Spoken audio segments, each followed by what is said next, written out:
Morena tātou, welcome to our May committee meeting of the Strategy and Policy Committee and back face to face for the first time in 2022.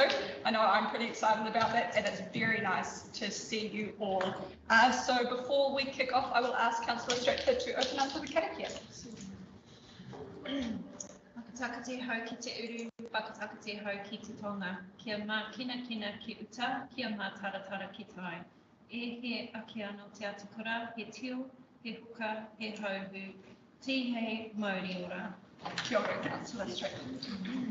So straight into it this morning, apologies and declarations of interest. I've received no apologies, however I note that we have Councillor Foy and Councillor Tepania attending virtually and we're expecting his worship the Mayor at some point. So moving straight into deputations, before we do, just a couple of housekeeping. For those of you meeting online, just remember to keep your cameras and microphones off unless you're speaking. We have 3 deputations this morning. Dolly, do we have them here with us? They are not online yet, Madam Chair. Excellent, Katie.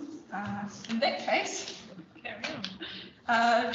So carrying through to the announcements, welcome to those of you who are attending online via our YouTube channel. Copies of the agenda are available via our FNDC website. This meeting is being recorded and live streamed, and please, just a reminder to everybody attending physically this morning that paper rustling and things gets picked up with the microphones really easily and makes it quite challenging for those online. So if we can just keep that to a minimum. So we are expecting 3 deputations this morning. We have Brent Eastwood representing Sport Northland and he'll be speaking with us for 15 minutes. We then have Liz Moncrief. She'll be representing the Ministry for the Environment and she will also have a 15-minute slot. And then we also have Councillor Joyce Pucky from the Kaipara District Council who will be speaking to supplementary agenda item 5.5, endorsement of Kaipara District Council vaping remit for the Zone 1 meeting, looking for our endorsement today. So perhaps once we've got Brent with us, we will come back to him, but we might just move straight into item 4.1, confirmation of the previous minutes. Thank you, Councillor Vucic. Nice and efficient this morning. Do I have a seconder? Second. Thank you, Councillor Collard. Fantastic. Any comments, adjustments, errors of note? No? Excellent. Otherwise, we will put those to the vote. All in favour? Aye. Those against? No? Carried. Excellent. Delay. So we're going to move straight into item 5.1 now. So Dolly, perhaps if Brent Eastwood joins, if you wouldn't mind just letting him know in the chat that we'll come back to him after that. So item 5.1. The new Easter Sunday shop trading policy consultation. We've got a lengthy recommendation here in front of us today that I won't be reading out. Do I have a mover, please? Happy to move. Thank you, Councillor Stratford. A seconder? Member Ward, thank you. Jared. Thanks, Madam Chair. Good to see everyone in person. It's quite nice to be back in the chamber. So, the report that you have in front of you today, penned by Donald, and I'll shortly invite Donald to talk to the report, seeking approval from committee for us to go out to consultation on the statement of the proposal, looking to review the Easter Sunday trading policy. The one comment that I have is that it's nice to see that the revoking is now post rather than pre us bringing reports for our bylaws. So you can see that this policy doesn't revoke until February 2024. So we're starting to get ahead of the game, which for me is a credit to the effort that's coming out of the team. I think Roger and Briar are putting in a lot of work. We're working across the business now. So we have multiple touch points in the district services. I had really good discussions with Andy and IAM, so that's working nicely. And then we work hand in hand with services, so really pleasing to see. So Donald, if I could invite you up to talk to the report. Just a quick question. Why is it not coming to effect until February 24? It's 2 years away. So this is Morning, Donald. Good morning, everyone. Again, it's great to see everyone face to face. It's almost unheard of. So, a really good question about the why does it come into effect then? Basically, the policy is set up that it lasts 7 years, but the review period is 5 years. So there's like a two-year window where the policy still exists and it's up for review. And although the policy revoked, the situation for us is exactly the same as if it hadn't revoked, in that at the end of that 5 years, it requires a review, and that review requires the special consultative procedure. Exactly the same thing would have happened if it hadn't revoked. So hopefully that answers that question. It probably doesn't, it probably answers the question, but I fail to understand why something that to me is obviously required takes so long. Maybe if I can add to Donald's comments. The 7 year period and the 5 year period where we start our review gives us that window so that when the policy is due to be replaced or to revoke, we are ready to implement the new policy. And what we've seen, Councillor Kyle, is a number of policies or bylaws that have revoked because they haven't been reviewed in time. This gets us ahead of that. Yeah, exactly. A lot of the bylaws, if they revoke, that's it. You've just got to go ahead and make the new one without that 2 year window of opportunity. So we were conscious that it was exactly the same procedure, whether or not it had revoked. And in fact, it missed the last council meeting by just 1 week. So that was how close it was to being not being revoked. There's a little procedural issue that arose. In the printed copies, there is a reference to review of this policy potentially happening at the request of community boards. And that was requested in our review meeting of this policy with the chair. And we looked into that, and in fact, because it's a statutory policy, it can only be reviewed through council. And that doesn't mean that if issues come to the attention of a community board, they can certainly take those on board, but they would have to come back through this committee and through council to review it before the 5 year period came up. So in the online versions of the statement of proposal and the policy, that little clause has been taken out, but in the written version it's still there. So you just need to imagine that it's gone. Also in our review meeting, our new chief executive asked, hey, this seems to be a little bit, how can I put it, simplistic. It doesn't go into all the reasons why we might have an Easter trading policy. And we looked at that and said, yes, we'll put in those reasons, but then in hindsight, we realised that all of those reasons were in the original options report. And at the time we were considering whether or not to make the policy, and that decision was made, we brought forward those reasons. A reminder that this session is solely to gain approval to go out for consultation on the new policy. But just a very quick run through of some of the background.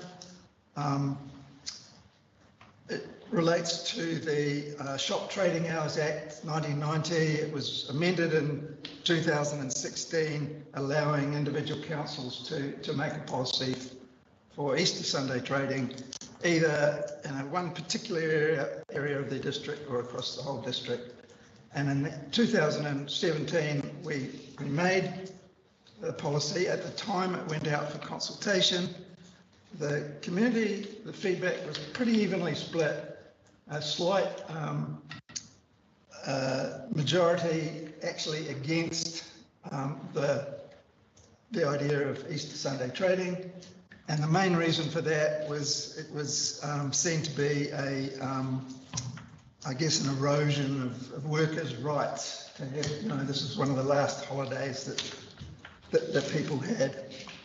But at the time, the council decided that while there were sort of arguments to and fro, the key argument for a district such as the far north, where a lot of businesses rely on tourist dollar, I guess, over the long Easter weekend, it was decided to go ahead with allowing Easter Sunday trading across the whole district. So that has carried on for the 5 years. We haven't had any feedback through the request for service or through other channels that this has caused major issues in the community, and so it has come up again, and the options paper has been passed that we should go ahead, and so therefore the issue really is basically to say, shall we go ahead and consult? And the details of that consultation are described in this paper. Yeah. Thanks, Donald. It's a great paper, nice and straightforward. Just before I hand over to members, I noticed that Briar had her hand up, so through you down. Briar, I just need to ask you to come up to the front. Thank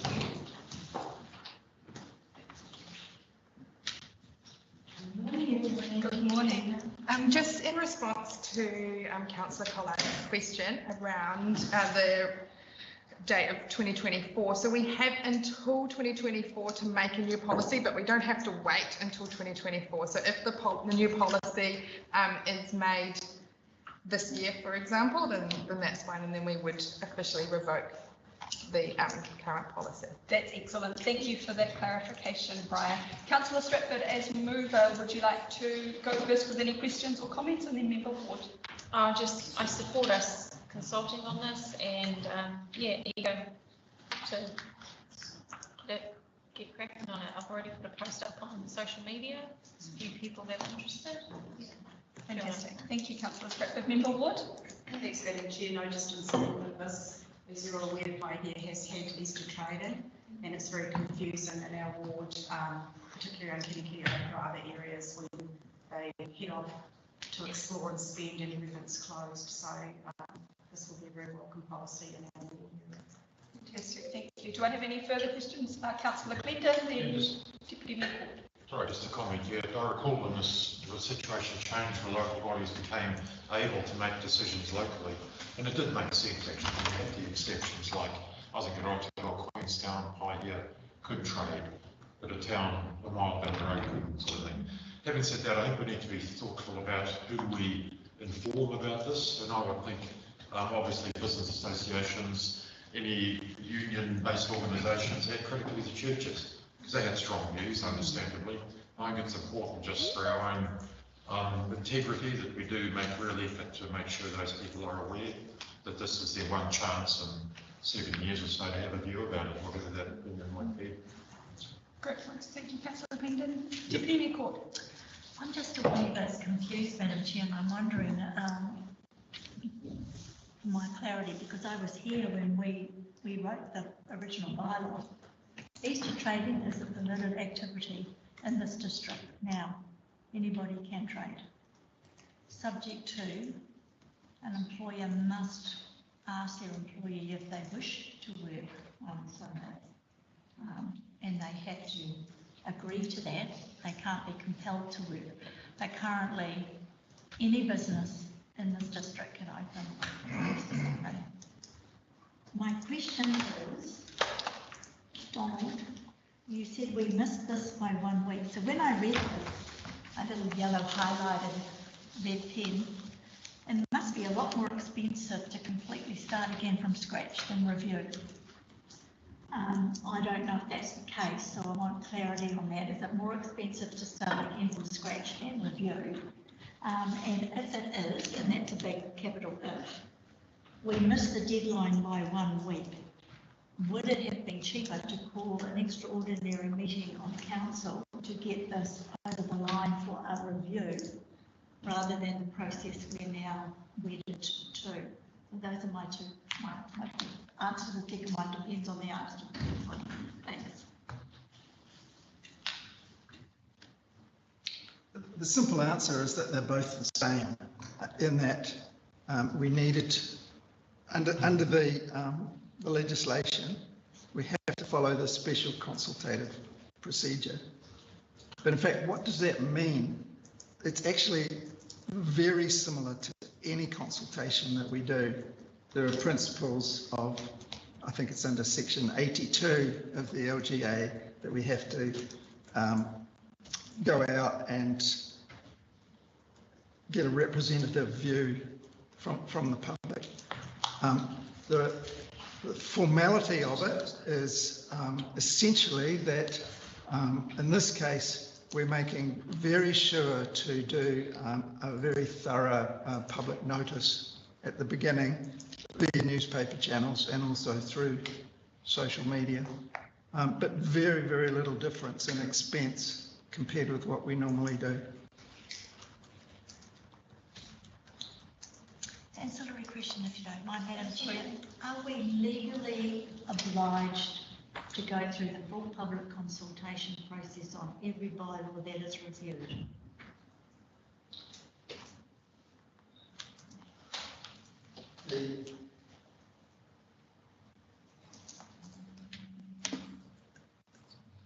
Most bylaws either fall under section 82 or section 83. Section 82 talks about a more informal process, but in fact it's pretty much the same, that we reach out to the public. We have a list of people that have, I think there's about 3,000 names of people that want to be informed. So that goes out through email channels.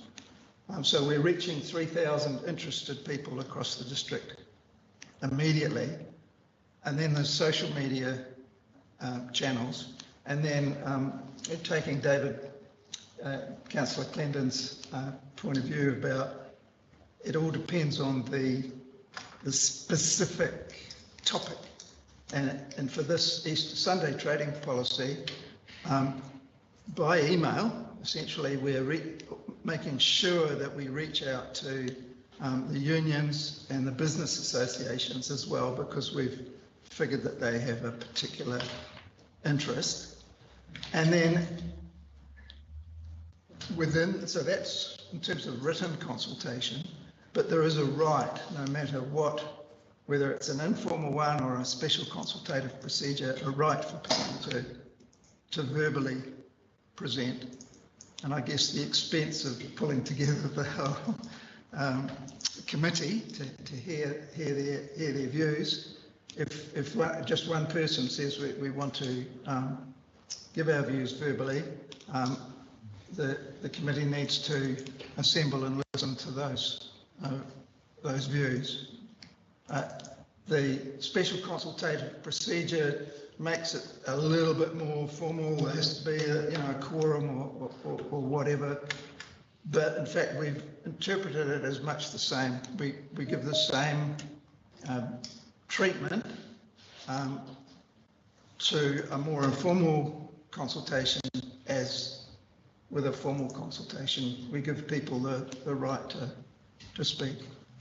So there's very, very little difference in cost or in what we do.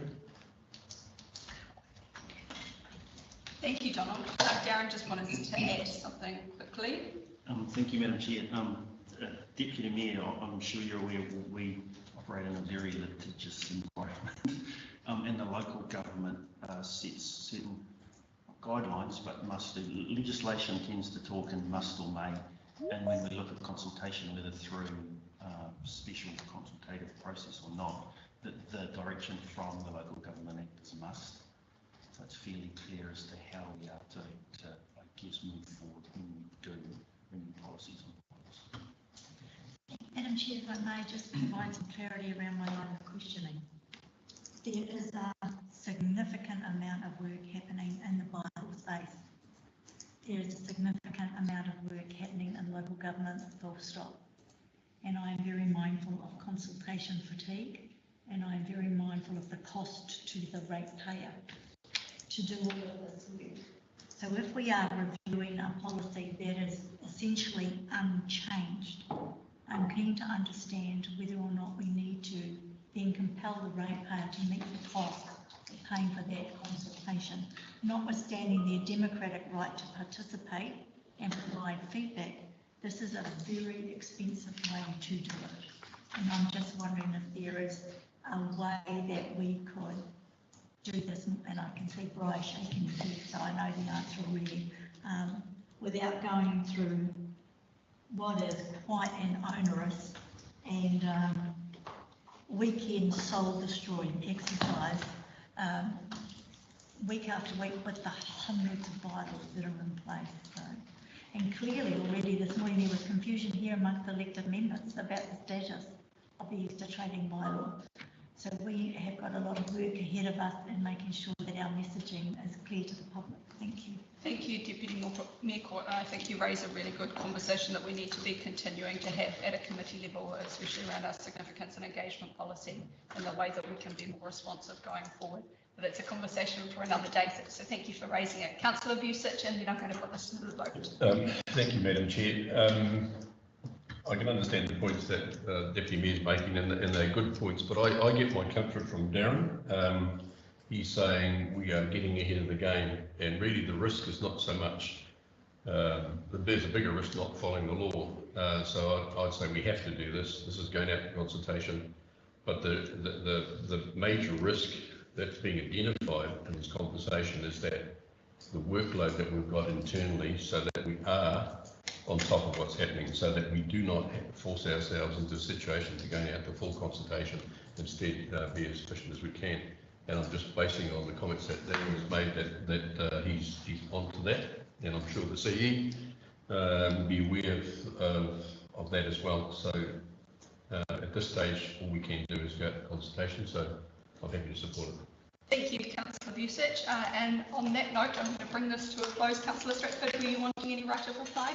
Excellent, thank you. So we have a recommendation in front of us that the committee approves the statement of proposal, approves the period for making written submissions, approves that the committee will hear any oral submissions, and directs council staff to make any logistical arrangements. Moved by Councillor Stratford, seconded by Member Ward. All of those in favour? Any against? No? Carried. Fantastic. Thank you. Brent, welcome. Sorry for our lateness. We bumped an item ahead. The floor is yours. So this is Brent Eastwood. I'm sorry, I'm not sure of the name. And Anna Mark. Good morning. Thank you. Our Active Communities Manager. Excellent. So guys, we are running a bit behind, but you do have 15 minutes and whatever time you want to leave at the end for questions and answers, the floor is yours. That's wonderful, because we thought we were late. So we struck traffic in Whangarei. So there you go. Tēnā koutou katoa, ko Tokotoko Toko Maunga, Northern Wairau Toko Awa, Kaipara Toko Moana, ko Te Kaupuru Toko Tūranga Waiwai, kei Whangarei Kainā. Ko Te Pauahiria o Sport Northland I mahi ana, ko Brent Eastwood Toko Ingoa. Or morena everyone, and thank you for the opportunity. It's been a few years, I think, since we've presented our biannual report to council, so it's great to be back here, and hopefully those reports that we furnish a couple of times a year are getting through to the councillors, just to demonstrate what we're achieving here in the far north.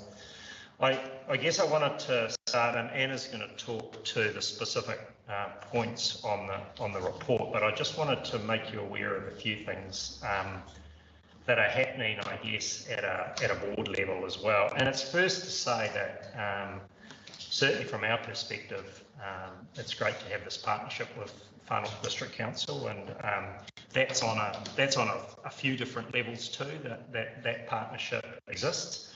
And one I just wanted to highlight was probably the most recent one, where Sport Northland was approached 5 or 6 years ago by council and the local community of Kawakawa around help for the Bay Islands Rec Centre.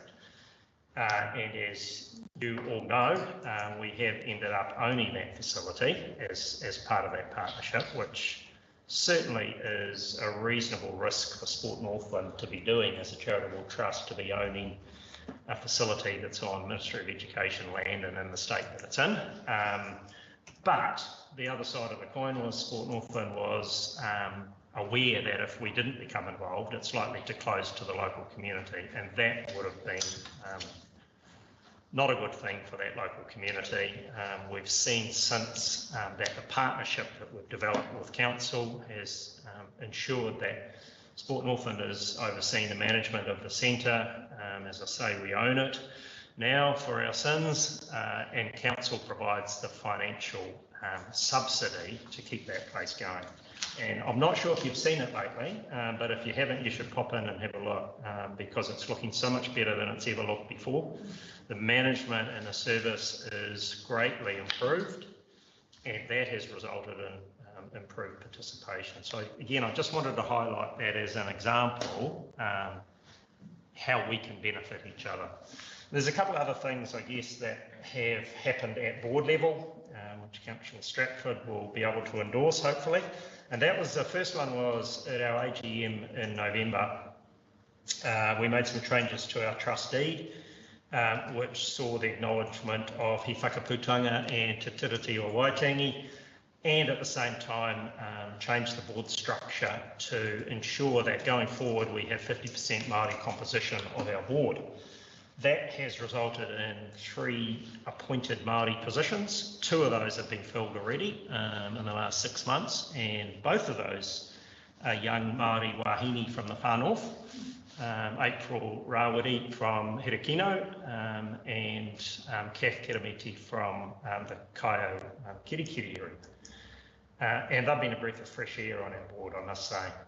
We have a partnership with Te Kahua Tānui, the Iwi Chairs Collective, who are about, I hope, to appoint another Māori trustee to the board, and we think that's likely to be another far north person. So end result with the other talented young wahine and Councillor Stratford on our board as well, will probably be 4 board members for up here in the far north. And again, I just use that as a demonstration that that's never happened before on the Sport Northland board, and I think shows the willingness of our organisation to ensure that we are Northland wide rather than something probably we may have been accused of in the past, which is whangarei centric. The other thing to note at board level has been the sort of immersement, I guess, in the last 6 to 8 months of developing our next strategy. And I'll just highlight a couple of things from that. It's not complete yet. It's a Sport New Zealand funded pilot, actually. Sport New Zealand acknowledge, I think, at a governance level in sport across the country that there's a lack of real outcomes-focused strategies that are well measured and demonstrate an impact across the whole country, really. So they've put some funding into Sport Northland to develop a strategy of this nature. Result of that sort of hard work at the moment has been the board approval of a statement of strategic intent in April. So that hasn't been released yet. It was the first time I've certainly talked about it outside of the organisation. So it's an exciting development, I guess. It's not a radical change of direction for Sport Northland, but the thing that I take from it is, I guess, simplified language in a lot of ways. So moving away from, and I see the term in the report there, phrases like play, active recreation and sport, to language which talks a little bit more simply about movement and moving more. So I guess what we want to try and do is appeal to those people who are inactive more. And so a lot of people we know don't see themselves as being part of terms like active recreation, and certainly not sport for those that don't play organised sport. And so when we talk about in our vision, all Northlanders moving more for enhanced wellbeing, we want inactive people to see that they can be part of that just simply by moving more. So it's not necessarily having to put the latest running shoes on and go and play sport or go for a run, but by collecting kaimoana or doing more pig hunting or whatever they are doing, moving more is going to enhance their wellbeing. So we've kind of tried to simplify that language. The core purpose is very much related to that, to enrich Northlanders' lives by inspiring and enabling more movement. We've got a couple of strategic outcomes under there. One is that more Northlanders are physically active. The other one is that more Northlanders have positive physical activity experiences. So this is based on the premise that a positive experience is going to bring a person back, especially a young person. And we know that there's a young person can be put off just by one negative experience, and especially in sport. Underneath that, we have a couple of KRAs. The first one is the focus on young people. So again, we're sort of doubling down on this focus on young people, knowing that if we can get that cohort right, as they move into adulthood, they have a lifelong love of physical activity, of moving more, then that's going to carry on for their lifetime. And the other one is kind of a carry on too as to what we're doing, which is a focus on Northland geographical communities that are less likely to be active. So that is really, like we're doing, the targeted focus that we have in those communities that are probably missing out. And so that will continue as well. So as I say, not a radical change from what we're doing, but simplified language so that we can appeal to more people and get more of those Northlanders into physical activity. Happy to take questions at the end, but I'll pass you over to Anna Margaret, who is our Active Communities Manager. Kia ora, Anna, welcome. Kia ora, tēnā koutou katoa, ko waia hau, he Scottish hau, no wharawhiwhi hau, kei whangarei tuku kainga, he Active Communities Manager mō Sport Northland, ko Anna Margaret tuku ingoa. So yes, I hail from Wharawhiwhi in the far north here and had a wonderful upbringing where the village raised myself and my siblings. So I come from a line of in the education sector actually, where Dad, my grandfather, etc. Taught in a lot of Northland schools in the far north here. So it feels very cool to be back home. I went old school and printed off photos instead of doing a PowerPoint presentation, and I'm just going to talk through some of the activities that are already in the report, but just to highlight those. So you're most welcome to have a glance and pass on. But why do we do what we do? To lead, empower and tautoko people on their journey. So no matter what the kaupapa is, that's the role that we play. We try and connect people and providers and help build capability of those providers to put activities in place that actually people want to do, and provide lots of choices and things like that. We also work to enable and sustain them to participate in any kind of physical activity as well. We work in some prioritised settings and communities that Brent alluded to, and here in the far north they are Ahipara, Kaitaia, Moerewa, Kawakawa and Kaikohe. We did a lot of scoping work in terms of what's already happening in those kind of communities, how ready are the community ready to work in a community-led way, what's important, what's Sport Northland already doing, what are other providers already doing in those communities, and landed on that, in addition to having a large population base of young people, Māori, and an activity there. So you'll see in some of those photos that are circulating around some of the work that we're doing. So one of the photos is on Ahipara Pump Track. That was a project that started many years ago, 2017, that came about from a basketball hoop disappearing from Ahipara, and a whole lot of scoping work around what is it that the community would want to see in that area. That has moved hugely into the residents formalising themselves into a committee, ahipara aroha, and driving a lot of the projects. That our community connector, Leslie Wallace, is just there as the backbone. There's been lots happening in that community. It's wonderful. She's also spending a lot of time in Kaitaia doing something similar, scoping out, finding out what the aspirations are of the people and the residents in local areas, and to enact on those projects. We've had a lot of work with our providers, with our sports clubs, and helping them to understand the measures that need to be put in place with COVID, and it's great that those have been lifted somewhat. We've worked with a lot of schools and providers with the Rural Travel Fund, which you guys administer as well, which is also enhancing those opportunities. You'll see in one of the pictures, there's a sailing one, that is Hokianga Sailing Club. We've been able to fund a number of organisations through Te Manawa, Active Aotearoa, to put on participation opportunities for rangatahi and tamariki. There's also been a wonderful 100 hoops campaign, basketball, lots of basketball hoops going up in a number of marae and a number of local communities. So lots of little examples of some really great projects where local people are doing this, which is great. It's helping us. Anna, just quickly, 2 minutes. Kapai. Kaurumana, it's a COVID support fund. We've invested a lot into a lot of bowling clubs here in the far north that have experienced hardship through when we were in Orange last year in level 3. We are excited that we'll be able to run some run walk series in the events. We got to run one up in Kaitaia last year, but that was fantastic. Water safety, we've just completed 24 years.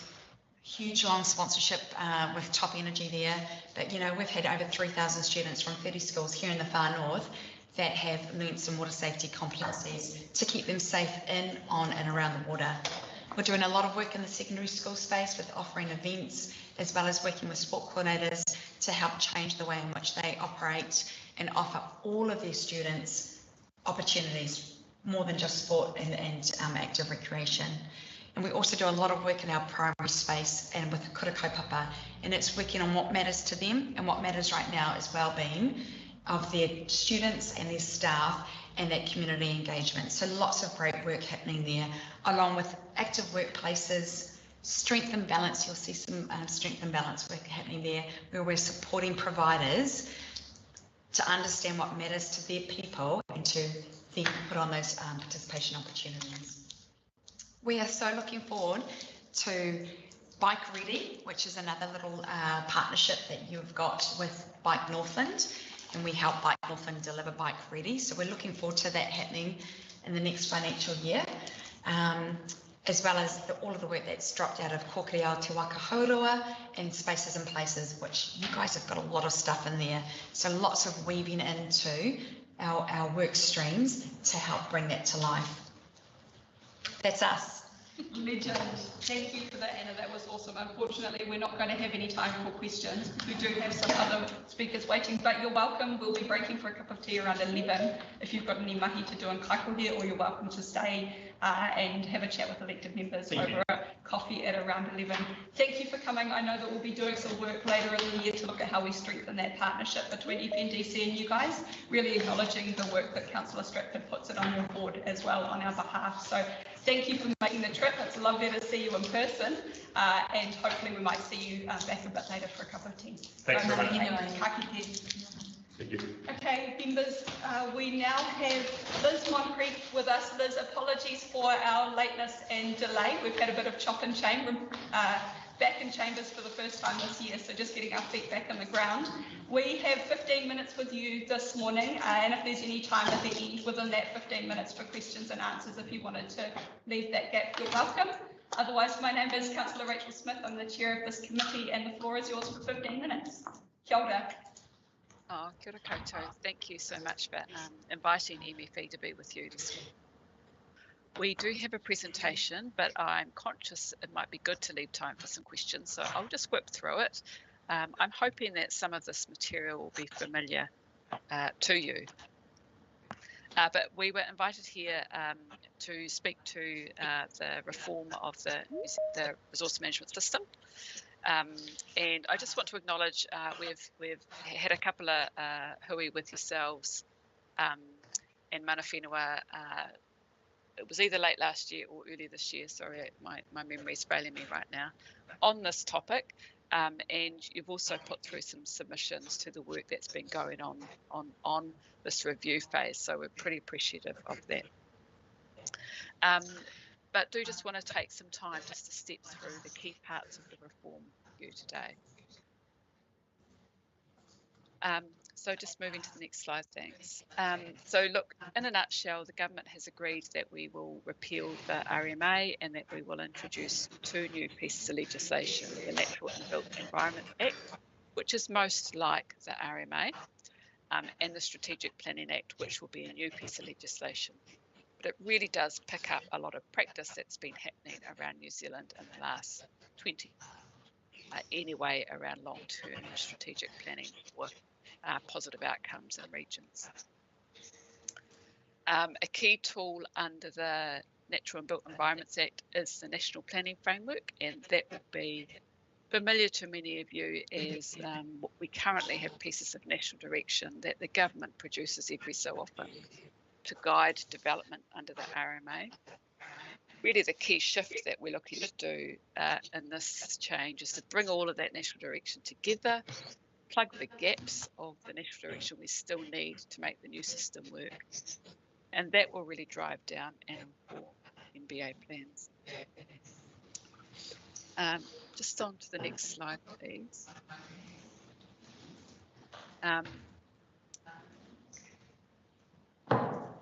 Oh, sorry, I've moved ahead.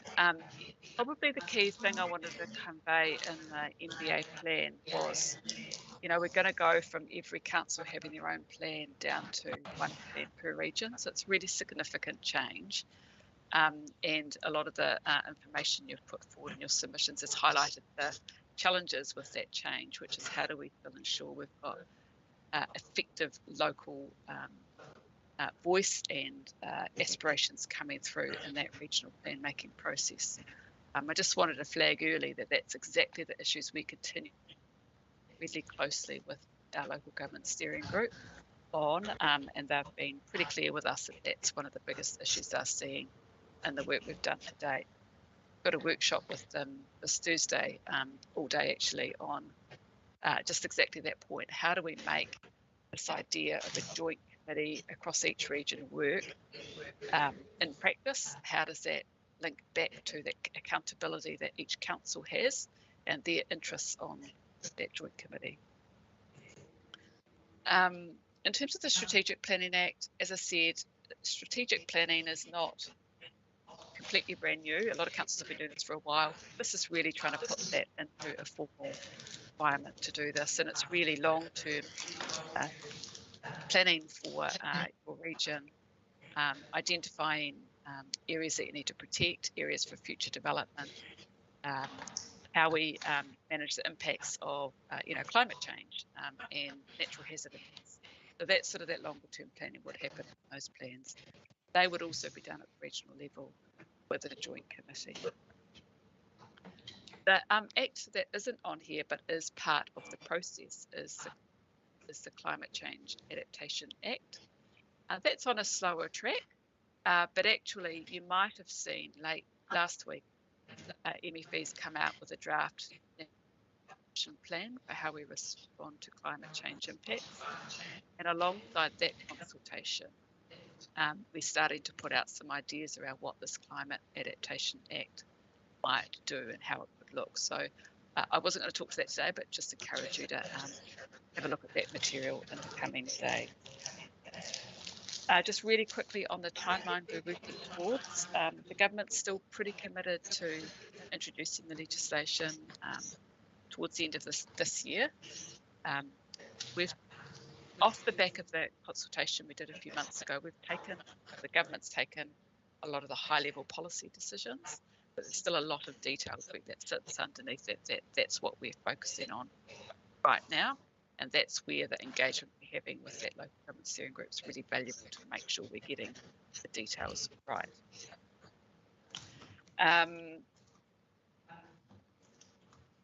We are working towards these 2 acts being introduced by the end of parliamentary term next year. But in the meantime, we're also working now on our transition and implementation work program, so that, and also the development of that first national planning framework. And that first national planning framework will largely reflect the existing issues in place at the moment, and plug some gaps, but it will be rewritten to reflect the new system that's going to have to work under. In terms of transition and implementation, that's been a really, really significant and common theme coming through from a lot of our interaction with local government sector. There's just 4 key work programs we're doing at the moment. One is to look at the actual transition pathway from the RMA to the new system and how that will roll out across the country. We're not expecting everybody will do it all at once. We just don't have the capability in New Zealand to support that, so happen in tranches. And a key part of that is working with 2 to 3 regions first, pretty closely, to do model projects. So we'd sort of work in partnership with the region, develop the first RSSs, the first EPA plan. Then that gives others a really good example, exemplar to work from when it comes to their turn to have a crack at it.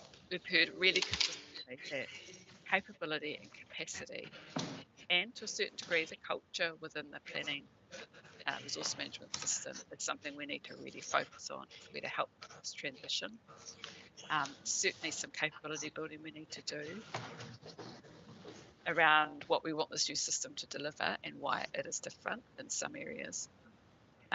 But also, iwi Māori hapu have got a significantly increased role in the new system, and we've heard consistently from them that there will need to be funding to kind of support them to be part of the system as well.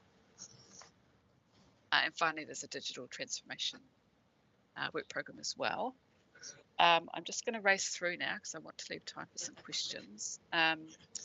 Just on the next slide, this just kind of conveys some of the things we've heard from different sectors to date, and I've probably already covered most of them off.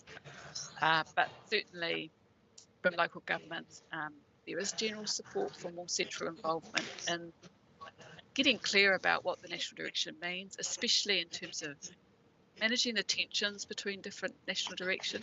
So things like tension between we need to provide and enable more housing, but at the same time we also have to protect our freshwater ways. So how we do that in some areas is a challenge. Very interested in the joint committee model and how we still ensure accountability back to each council and the local voice coming through. In terms of what we're hearing from Māori, they are supportive of deciding at the regional level what the joint committees look like. So that's a decision that we've said would be done at the region. Greater need for funding to actually participate in the system. Some of the things we're hearing from our other stakeholders, a little bit more varied. So our industry groups are seeking much better recognition of the ability to support the built environment and infrastructure provision. Environmental NGOs, obviously seeking stronger environmental outcomes. And many of our stakeholders right across the board are looking for again. It takes too long, costs too much to do things under the RMA. So how is the new system going to change that? And I think we'll just end on the work that the local government steering group has put up with us. So there, as I mentioned, high degree of interest in how we still ensure the local aspirations of councils are coming through in a regional plan making model, and the accountability that joint committee back to council. Our minister asked the steering group about that idea, and the proposal's been developed, put out there. I hope you've seen, and we're continuing to work with that steering group on those proposals. The key thing we're talking about Thursday with the group is their idea around how you have mechanism, a built-in mechanism to make sure there's some sort of statement community outcomes from each district that will feed into that plan making process, along with all the other existing plans and documents you already have developed. And they're very interested in the secretariat model. So this is to make the joint committee work across all the councils and iwi. You know, that joint committee will commission a plan to be produced. So who's going to do that? Well, that would happen through the secretariat. Where is the staffing for that secretariat going to come from? Is it comments from councils, or is it some other model? So at that level of detail that we're really starting to do at the moment. And what we've heard from some councils, particularly more in the regions, is look, they don't have a lot of planning staff anyway, and those planning staff are doing functions right across the council. So it's really hard to pinpoint one or two or three particular staff that you would feel comfortable with the secretariat model. So that's what we're trying to work through now. And I imagine there might be some questions about that, but the last slide we had for you today was just a sense of how does this fit with all of the other government at the moment. So I've mentioned already the RM reform, the 2X there, the climate change work program is also leading, the emissions reduction plan, national adaptation plan. And last week, it was on Friday, there were press announcements about the work program too, led by DIA. So we're really conscious of all of this. And last but not least is of the local government review, which is on sort of a longer term track, because this phase of government is just a review, but not really sense where that will definitely lead to the future. Our minister's been pretty clear with most of his conversations with the local government sector groups that the reform of the RM system is not in any way to lead to or signal any changes that might happen in the local government space. So, but that's not to say that the proposals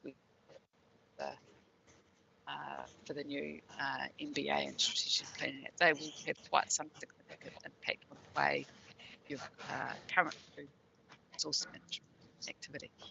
Right, so I'll stop there, and I've sort of lost track of time, but I'm hoping Councillor Smith. Thanks for that, Liz. We are feeling a bit tight on time. We do have another presenter. I'm sure that the committee will have a number of questions, so I might just allow time for a couple. But I'm hoping that we might be able to collate some questions from our committee and send them through to you specifically following this as well, and just put those through in writing. I know that our staff have been really heavily focused on giving you some good solid feedback, especially when the requests have come through, and I hope that that continues, and we look forward to seeing that feedback in place. I did just want to make the point, I know that our ex-CEO was sitting on that steering group as part of the local government sector. It would be great to get some clarity around either who has replaced him or what that process will look like, just to ensure that we're still getting our voice into that steering group, but that's a conversation we can take offline. Councillor Clendon has a quick question, and I might just allow for one more if there are any more from the committee. Yeah, thank you. I mean, thank you for that. You sort of anticipated questions about resourcing this whole process, and I don't want to disappoint you. I wonder, is there a genuine awareness in the ministry of the cost this is imposing on councils? We have a spike in consent applications. As I'm sure you know, experienced planners are a bit like unicorns. There's not a whole lot of them around, and I think that's a national problem. We are now confronted with significant expectations around participating, most recently the Climate Change Adaptation Plan, a big hairy beast of a document. We want to make a substantive response to it. We're allowed 4 weeks to try and get either a district or a regional response to that, or some combination of that, with very, very limited, we have no dedicated resource to that. It's actually pulling people out of business as usual. So again, I'm just wondering, does the ministry understand the pressure that councils are under to try and engage sensibly and in some meaningful way in this process? Because from where we're sitting, frankly, we're not seeing that awareness from central government at all. Yeah, look, we are really aware. It doesn't help me to say this to you, and we regularly kind of are giving this feedback to our ministers as well. Yeah, I'm not quite sure what to say, actually, and we're hearing the same from a number of other sectors, particularly iwi Māori, because they're also engaging in all of these reforms right across. I can only ask that it's something that we can continue to pass back to our ministers who are leading these various reforms. I am aware that a couple of ministers, Minister for Local Government and Minister Parker and some other ministers recently met actually to talk about how are we going to work because of the impact on local government in particular, how are we working together across these reforms to kind of manage this impact. So I will check in on from my DIA colleagues as to kind of how visibility of that will come back to yourselves, because that is really a direct response from a lot of that feedback that yourselves and other councils are sending through.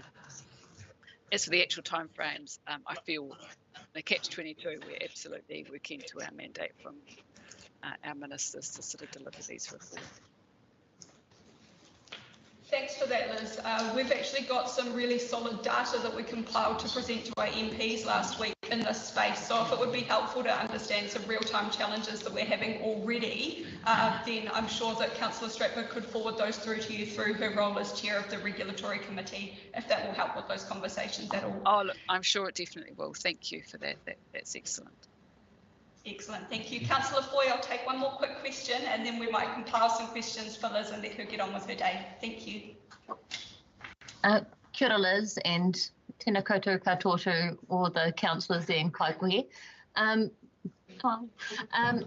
Just for Liz, our council, I'm not sure if it's one of however many across the country, we're currently doing a consolidated review of our entire district plan.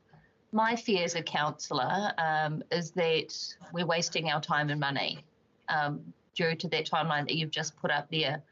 And really, is there a conversation that we can have with the ministry about areas that we can focus in our plan? Because when I think about how long the appeals took for our last district plan, and when you look at that timeline that you put up there, are we going to be just halfway through our appeals by the time that a whole new bunch of rules are going to come in place and totally supersede everything we're doing now? Can we have some advice as councillors and elected members before we spend all this time, all this money and all this staff resourcing just for it all to be chucked out? Yeah, look, that's an excellent question and one that just about every council is asking, trying to get a sense of, because councils are at different stages of their plan review processes. So our general kind of communication tool has been there's never work to be wasted in reviewing bits of your plan that you know are problematic and aren't delivering for you. But I would encourage your staff, as at Darren, to kind of talk to our transition implementation team just to get a sense of our work. Like we're thinking about doing parts of the country in tranches. So what that might mean for the Far North region as a whole. I haven't got all the information in front of me on my desk to know where all of the councils are relative to each other in their plan change process. But there's still some national direction coming through the system, so there's always going to be a need to keep being sure that some parts of your plan especially are as up to date as they can. And I'm thinking around any challenges around urban growth, freshwater management, the MPS for Indigenous biodiversity is expecting to be coming through soon. So I'm sure there is parts of your work program that you can continue with some confidence that it won't be wasted. Yeah. Thanks, Liz. I look forward to hearing Darren's report back after that conversation. I'm sure it will be a good one to sit in on. Thank you again for coming in, speaking with us today. You're right that some of that is not used to us, but it is really good to just understand what that is looking like in real time, especially with the challenges that Councillor Foy has highlighted. We will be collating some questions, those specific, and we'll submit those through to you via email. I look forward to carrying on this conversation with you. But for now, go and have a great day. Thank you again for joining us. Ka kite. Ka kite, thank you. Okay, members, we have one more deputation from Councillor Joyce Paki today. Is she with us? She is. Kia ora. Morena, my sincere apologies for lateness. We are running a little bit behind the ball and that's on me, but thank you for joining us, especially at short notice, to speak with us about your exciting remit that you've put through that we'll be considering later today. So Councillor Joyce Paki, you've got 15 minutes with us. It's up to you how you'd like to use that today. The floor is yours. Kia ora. Morena. Tēnā koutou I ngā rangatira mā. Oh, you're a little bit small on my screen, so I can't quite see who's in the room. But kia ora, ko karana hau, Karen Joyce Paki, Councillor for Kaipara Dargaville Ward. And I just want to say I also sit in a regional manager space for Stats New Zealand census particularly.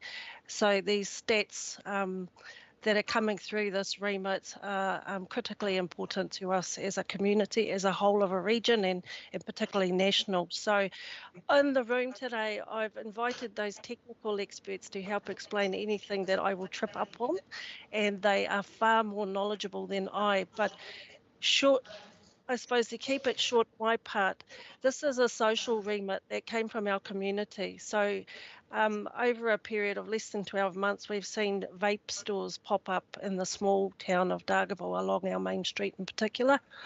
They're nice, bright, shiny, attractive stores that catch the eye of our community. So as a result of those stores popping up, I was getting questioned about why council was permitting these stores to pop up.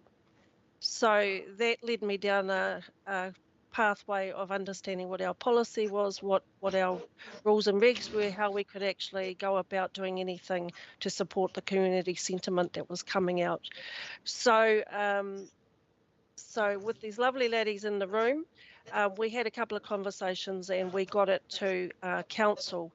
There was a direction to take it out to petition. We took a petition to the community to gauge support, and then it was tabled at a council meeting late last year. So that's been about my part as now the sponsor of this remit to get it to Congress later in the month. I know that we need at least Zone 1 to support the remit to get it even on the agenda, which is why we've put it out to the far north Zone 1 hui. It made the agenda for next Monday and it will be tabled at that hui. So that's about as much as I want to bore you with. And I'd really love to hand it over to Janet here and to give you some kōrero from her.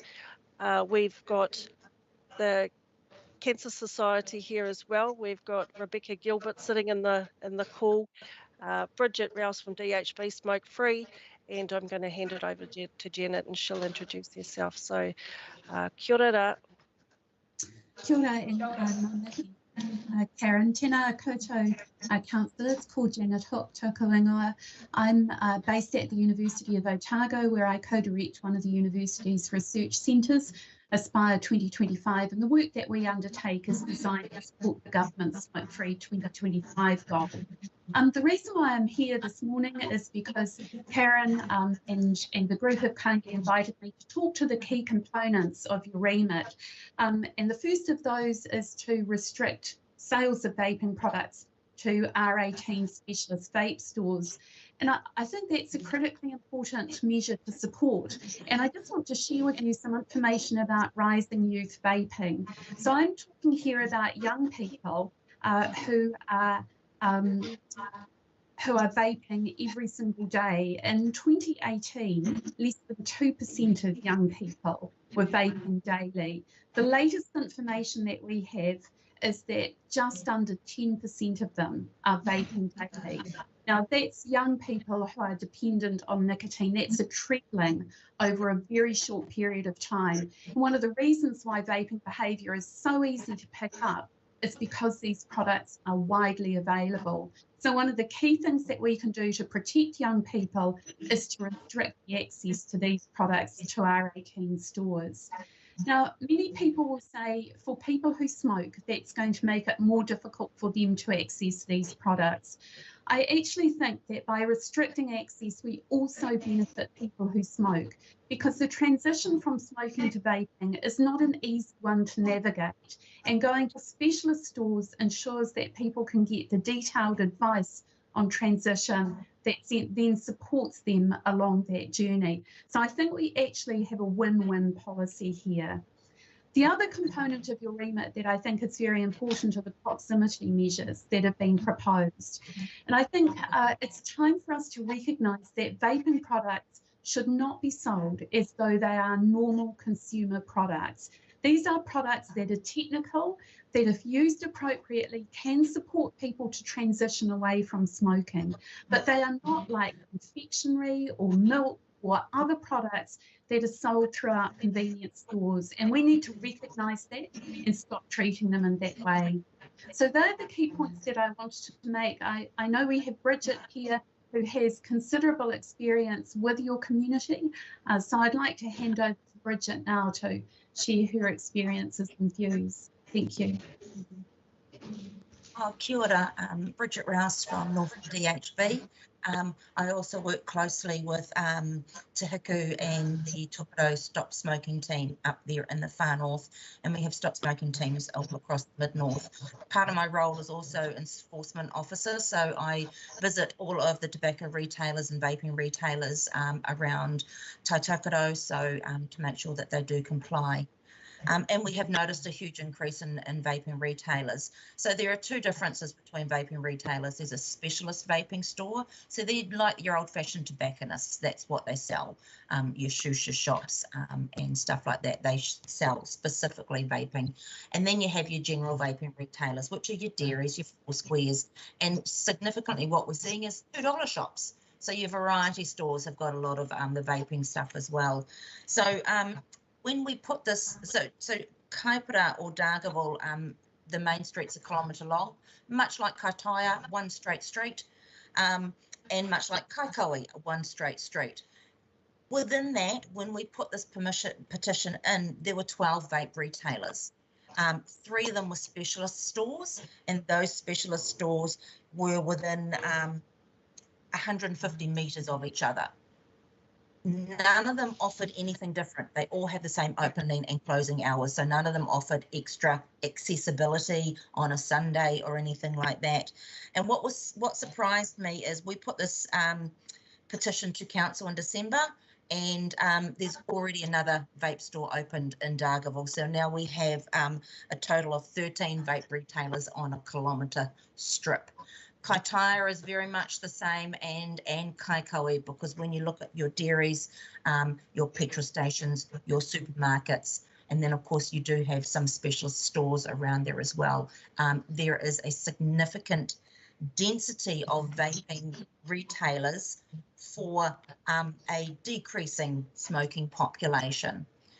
We do think vaping does help some people quit smoking, but we would prefer to have those people who are using vapes to quit smoking be seen by a stop smoking service or a specialist vape retailer, where they do, as Janet said, get specialist advice and support and help to take them off the high nicotine vape down to the zero nicotine vape, and then eventually off the vapes.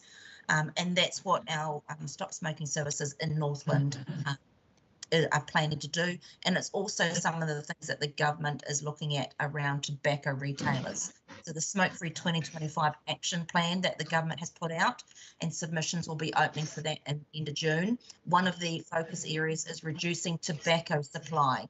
So they're looking at ceasing all sales of tobacco and then reinstating only 500 stores throughout New Zealand to sell tobacco. But that doesn't include vaping. So what we're going to see is a reduction in tobacco and oversaturation of vape retailers. And we would like the vape retailers and the tobacco retailers to be reduced, because we don't want people going from smoking to vaping and our youth taking it up, because there is a huge increase in that, which we've seen in various youth surveys. Anything else, ladies? Hilda, anything from you? So that's basically it. That's what we're asking you to consider today to support our remit. I know you'll have discussions further on, but if you've got any questions you want to ask the team while we're online, that'd be great. Kia ora. Kia ora, Karen, and kia ora koutou. Thank you for being here, all of you with us here today. Committee questions. Yeah, one. Councillor Busick. One, thanks, Karen, and I don't know who would answer this question. I read somewhere some stats saying that young people who have never smoked and some others that have never smoked are actually going into vaping and getting that nicotine addiction. So I wouldn't mind a comment on that, and also that vaping is not without its own harm. I've read certain material called lung problems as well. Kia ora, Councillor.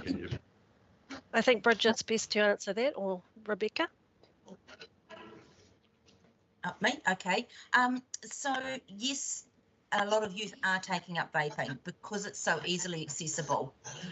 You can just go into a petrol station and buy it. It looks like a USB plug, and that's quite scary because a lot of parents don't actually realise that their kids are vaping because they think they're just chewing on a USB plug, much like you chew on a pen or a pencil.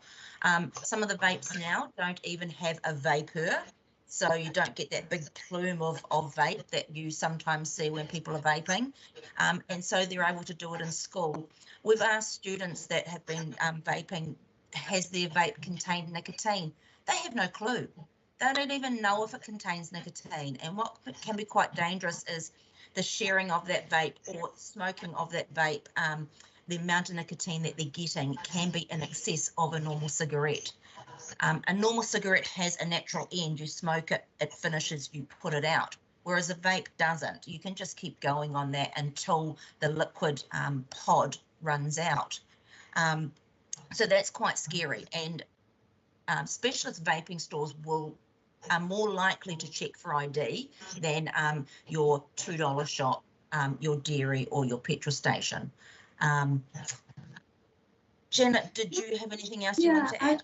I would agree with the comment that the councillor made. We know that a very high proportion of the young people who are vaping are in fact young people who had never previously smoked, not even a puff on a cigarette. So 27% of the young people who were surveyed in the Year 10 snapshot survey who reported daily vaping were never smokers. So for us, that's a really worrying statistic because it means that we're actually recruiting through these products an entire new generation of young people dependent on nicotine.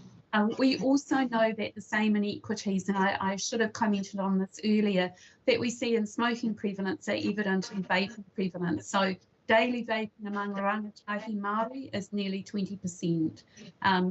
That's just an appalling statistic. Your comment also about whether vaping was not risk-free is also correct.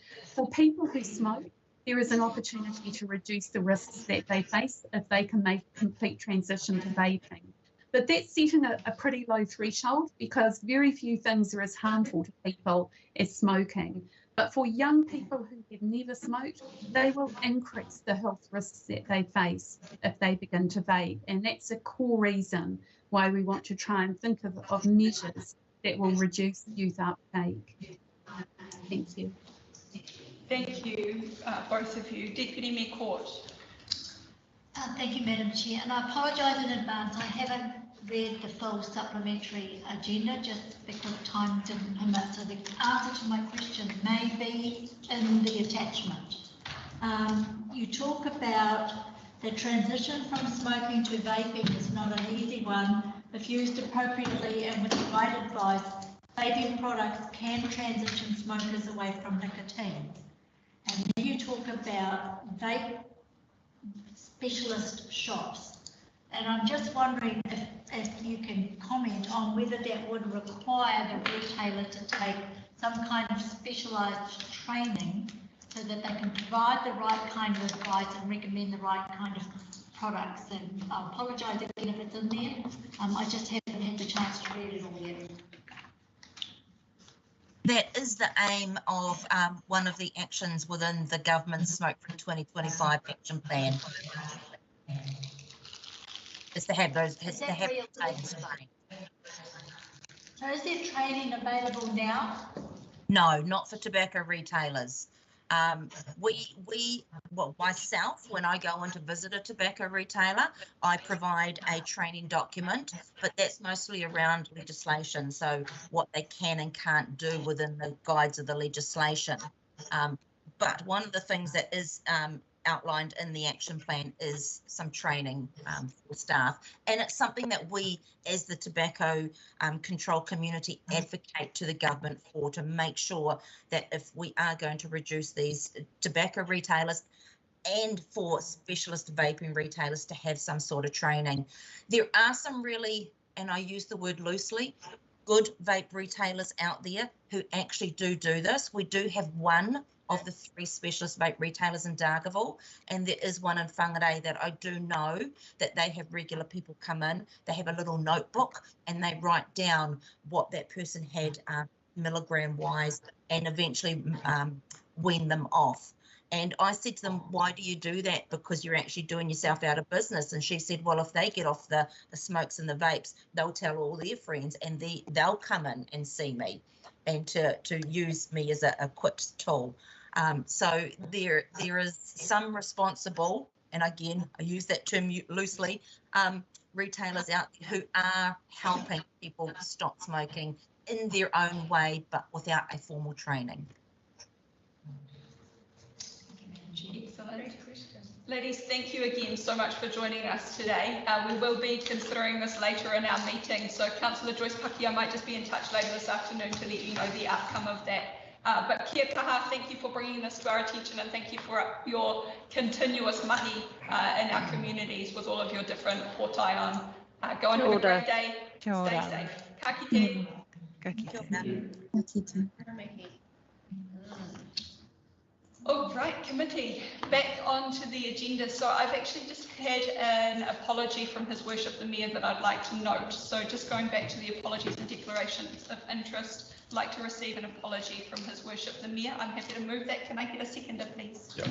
Thank you, Councillor Vucic. All in favour? Aye. Those against? No, carried.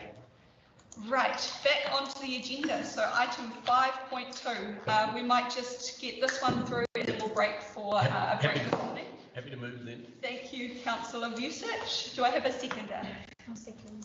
Thank you, Councillor Stratford. Darren, I'll hand the floor over to you before coming back to members. Thank you, Madam Chair. A quick introduction on this one before I pass to Donald. So you'll see there in the report it talks about our climate change roadmap that we adopted years ago. More recently, the regional strategy. So in line with, I guess, the trilogy of docs, the next one for us is the policy to work with us, and we engaged with to do some, I guess, some high-level look at what does our organisation look like, where are the gaps. The report highlighted some really good work that we're doing, but also some real opportunity for us to improve and to mitigate some of the risks, especially around financials. So I think that's probably a good little intro from me. And Donald, if there's anything that you'd like to add to the report. Madam Chair, because of my time constraint, if I can just make my comment as the one that moved it, and it'll be directed at Donald as well as some questions. Because I support this, and the reason I support it is governance gives directives for policy. So we need policies. No, I'm not doubting that. However, if you look at what's been happening in the ARF, and you look at this, climate change is one of our major risks, as is affordability and as is health and safety. The question I've got is that, given what was mentioned before by the Deputy Mayor, when we go into this, there's costs and affordability and everything. and to be within the organisation to be efficient in how we deliver this. Within the ARF, we have we've broken down climate change into 4 areas, because climate change by itself is a little bit meaningless without putting context around it. So we broke that down into organisational and community transformational risks. As we move to a low carbon economy, and direct risks of physical and natural hazards, i.e. our assets, and failure to understand and capture climate change related opportunities. So in doing this policy, I'd like consideration in there and the different work streams, including risk, because climate change is all about risk in many ways, how you mitigate against that and various things that communities can do. So that's my concern really is are we not doing or try to do what other part an organisation is doing, and how can we be efficient in the development of these policies so they actually help and support all of the different groups within in the council to achieve a result. So Madam Chair, that's, and as I said, I support it, and that's my question and comments. Thank you. Thank you, Councillor Busich. Donald, if you want to respond, or Darren, if you want to respond. I can chip in there, Madam Chair. Thanks, Councillor Busich. Really good points, and to reassure you that that's exactly the approach that we are taking. The strategy team heavily involved in the development of those 4 risks and breaking the climate change. So really good points you raised, and you're one step ahead of the thinking that we're looking to implement. So thanks for that. Thank you, Darren. If there's no other comments, I might come into members. So Councillor Busich has spoken. Councillor Stratford. Oh, I've really got nothing to add. The report's all encompassing. It's covered off everything. So, yeah. The recommendation. Right. Any other questions from the committee? No. I just had a couple of questions in terms of the external report that's been done is a fantastic report, and it's got some really solid, robust recommendations in there. There were some recommendations around policy implementation, and we all know that a plan is only as good as its implementation plan, turning the hui into doi. So I'm just keen to understand how we are going to ensure that we're also capturing those recommendations, and also the non-governance recommendations. There were some really clear operational ones that would make some solid difference. So it'd be great to just get some commentary around that, as well as any staged approach that we might be taking, recognising the reports that came out this week around the urgency to respond and how we make sure that our policies are responsive in a timely manner. Those would be my questions. Thank you. Thank you, Madam Chair. Really good questions. And Donald, I'll pass these ones to you because they are good questions. I'm not sure if we're that advanced in our thinking of how the policy and implementation will come to play. I think we've got a clear steer from the committee. We've seen the want to ensure that they don't just sit on a shelf and gather dust, and implementation plans are really important. On the back of, might I suggest what we will start to be seeing activity management plans, asset management plans perhaps, coming through the long-term plan, which really give us a strategic document that drives those strategies. I think that's my little bit. Donald, anything further that you're wanting to add, or Roger?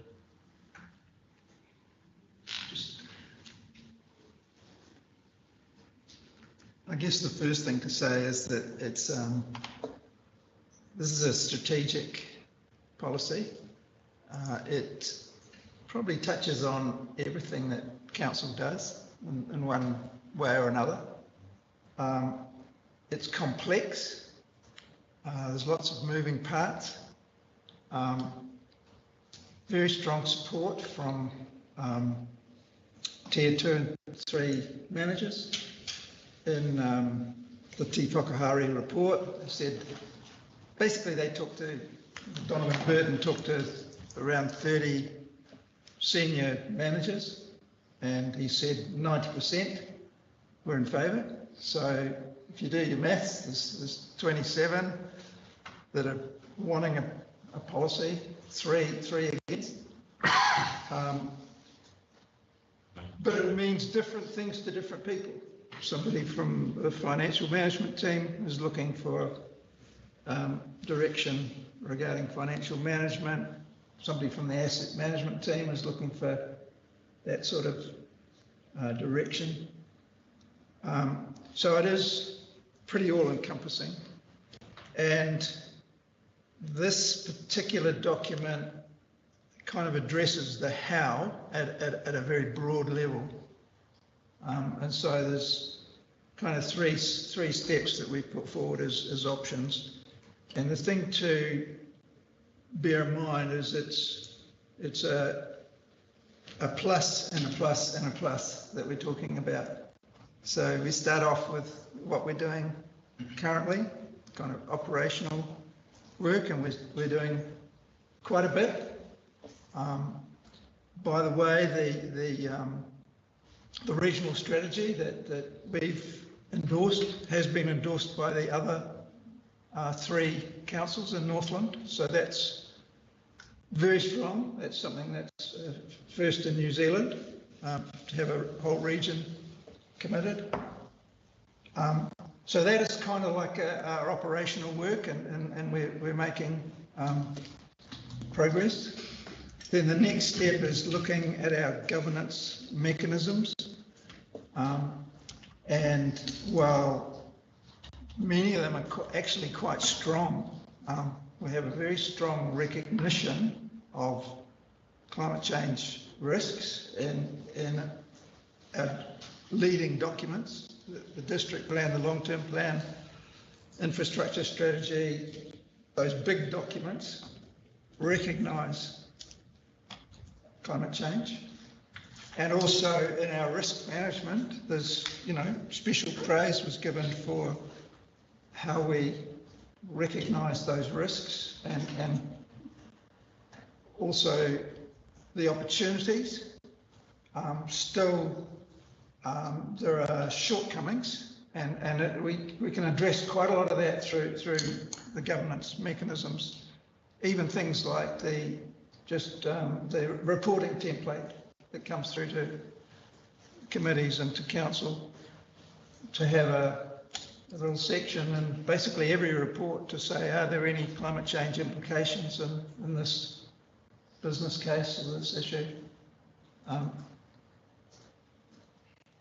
Strengthening that is a small step towards governing better. So yes, we could carry on with our operational work and strengthen our governance documents and mechanisms. But then the third end is producing a coherent policy to summarise what our positions are, what our direction is, and what we'll do. Is kind of like the icing on the cake. So it's an and that we're recommending. Thanks for that, Donald. We like our cake and our icing at this council. I noticed that Roger has his hand up. Yeah, just to clarify, just to answer Councillor Bruce's question, this is one of the treatments of the risks, by the way. So, this is part of the risk management. The 4 risks being put through to the committee. Just to answer your question around implementation. So we're following the policy and engagement process or project management framework which we've put in place, and this is all aligned with that. So the next step we have a project plan that we'll work on and then work through how we're going to bring that back up to the committee. Right. And then include the bits and pieces in that project management plan on some of the questions you've asked us. Great, thank you for that, Roger. Do I have any further questions from the committee at this stage? I know that Councillor Vucic has to leave.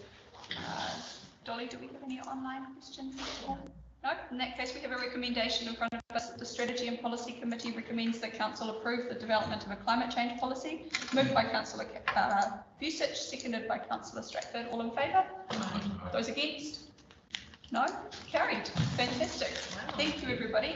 On that note, we are going to take a quick break. I just want to gauge the feelings of the committee, though. Lunch has arrived early. We are intending on going through till 1:30, so I'm just wondering if the committee would prefer to take a longer break now and have lunch, and then crank on through to 1:30. Any thoughts?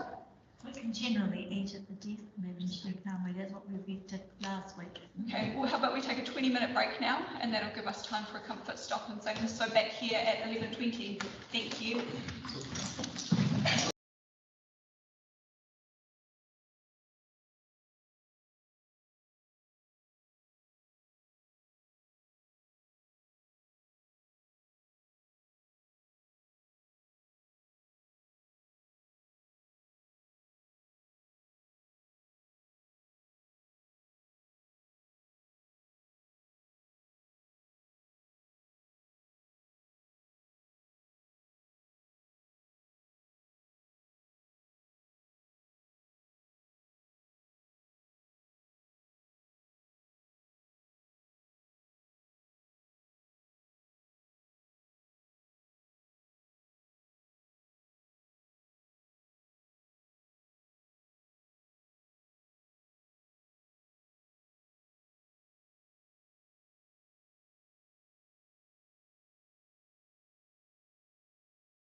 Kia ora everybody, welcome back. I hope everyone's feeling nice and refreshed after a good morning. So straight back into it, we are now at item 5.3, the parking bylaw recommendations for making a new bylaw. So the Strategy and Policy Committee recommend that Council A, B and C in terms of making a parking bylaw. Do I have a mover? Happy to move. Councillor Stratford, thank you. Seconder? Councillor Collard, thank you for that. Darren, I'll pass the floor over to you. Thank you, Madam Chair. Bryce preempted me, so I'm going to pass this one to Bryce because I wouldn't do it justice. So here we are at the very end of the bylaw making process and hopefully ready to make a new parking bylaw. So the current parking and traffic control bylaw is due to revoke in June. And so today we have both the parking bylaw and the road use bylaw, which will replace those two existing bylaws. As a side note, we also, as a reminder, we have the state highway delegations from Waka Kotahi, and we will be amending the bylaw very shortly, so in a couple of months, to add in those parking delegations from the state highway.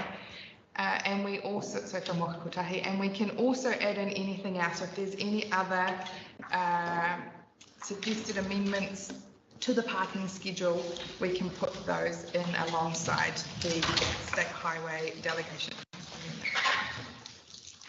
Thank you, Brian. Nice and sweet. Councillor Stratford, you're up first. Oh, okay. So the parking bylaw revokes on the 17th of June 2022, and that's why we need to pass this today and not leave it to lie on the table.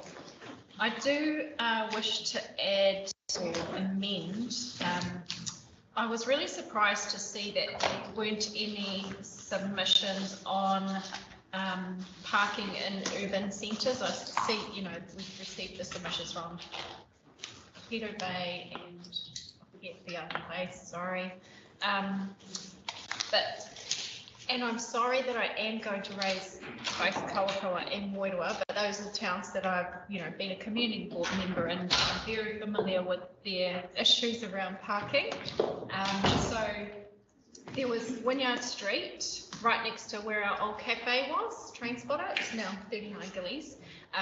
The businesses sought that only one, there's two sides that will be yellow lined, but one side next to the big community building is left without yellow line. I don't know how to put this in amendments, so I'm going to explain it to you.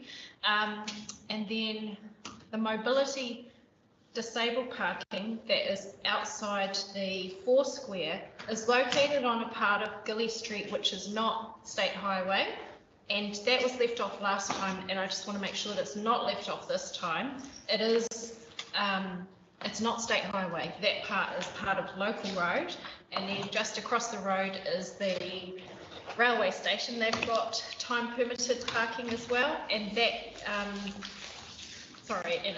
it's left off as an area that it's got a disability car park that's left off as well. And also the new parking at Te Honga, I couldn't see that on the page for Kawakawa, so I want to make sure that that's included because that's got time limited and mobility parking that needs to be enforced, so we need to include that. So my suggested amendment to the resolution, you know, would be D, and include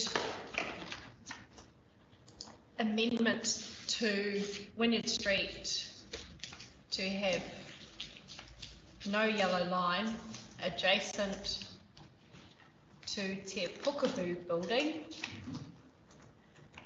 and include time limited parking on Gilly Street in the Foursquare car park, and include off-road parking at Te Honga in the tranche that will be captured with the state highway delegations. Did anyone get Blair's creating an effigy of you right now, poking at my face, don't you? I did not capture all of that. Okay, I'll type it out while everyone else. Councillor Stratford, as you're moving an amendment, would you like to seek a seconder? Can somebody second that amendment, please? Thank you. Just let them know the issues in Karangawa. Thank you, Member Wood and Councillor Stratford. You'll work on those wordings with Marlena. And just coming back to Moerewa, the state highway will be caught in the, when we add those delegations. That's one that's not in the original list, but it needs to be. Yeah, so it doesn't need to be in the amendment. I'm doing the amendment now. Thank you, Councillor Stratford. And through you, Darren, Brian, could I ask if there's any technical reason why the committee shouldn't support those amendments? Or are we good to go? I would suggest that the amendment be a little bit more broad, so that we can give the correct technical names for those suggested amendments in the next tranche. So absolutely, I acknowledge. So for example, yellow lines is referred to. No, stopping. I'm sorry, actually, and things like that. So if we could maybe adjust the wording, and then absolutely in the next tranche alongside these state highway delegation amendments, we can put those, hopefully put those restrictions in along, and any others that NTA has identified that should go into the parking bylaw. Okay, thank you. Just because we're understanding orders, I'm really mindful that we need to deal with this before we can move on. So Member Ward is the seconder to this amendment. Would you like to speak to it at all? Do you have any questions? No, I just support Councillor Stratford's. It's when you get into these documents, I mean, a lot of them are based on GPS coordinates and distances. So we really need to measure and walk it to have precise detail in here, which is obviously going to be separate from this process. So there are probably a few other things that need to be amended or added, and hence the whether that needs to be held over or addressed. I don't know how you want to deal with this, Madam Chair, but it is important if we're going to go through this that we do at least add the emissions. Dolly, have you got any suggestions as to if we were to suspend standing orders to Member Ward makes a really good point that there may be further amendments and it would make sense to capture those all in one resolution, I would have thought. What's the feelings of the committee? Is everybody happy to suspend standing orders for now so that we can work through that? Yep. Yeah. Do I need to put that to a vote? I do. I'm happy to move that we suspend standing orders. I'm assuming that everyone will be polite, so thank you. All in favour? Those against? No? Councillor Tipanea, I note that you had your hand up, so can I just ask if you are seeking any amendments to the schedules at this point? No, thank you. Do I have any, Deputy Mayor Court, thank you. Thank you, Madam Chair. I wasn't going to do this because I thank God for people like Brian who can turn this and love this and come to work every day to do this. So honestly, I just lost the will to the reading this. Thank God that you can do it. But since we're making effigies of elected members right now, White Pepper, we've got a problem at White Pepper because we have the hall right next to a car sales yard. And the car sales yard take poetic license by parking all their cars for sale in the hall spots. So there's nowhere for members of the hall to park. And anybody who's driven through White Pepper would have observed that. And then now they park their vehicle off the day on our grass perch with flags in the room. And I mean, good on them, they're trying to sell cars, but it is creating a problem. So there's some way of capturing that in here. I didn't read all the coordinates, I just looked at the pretty red line.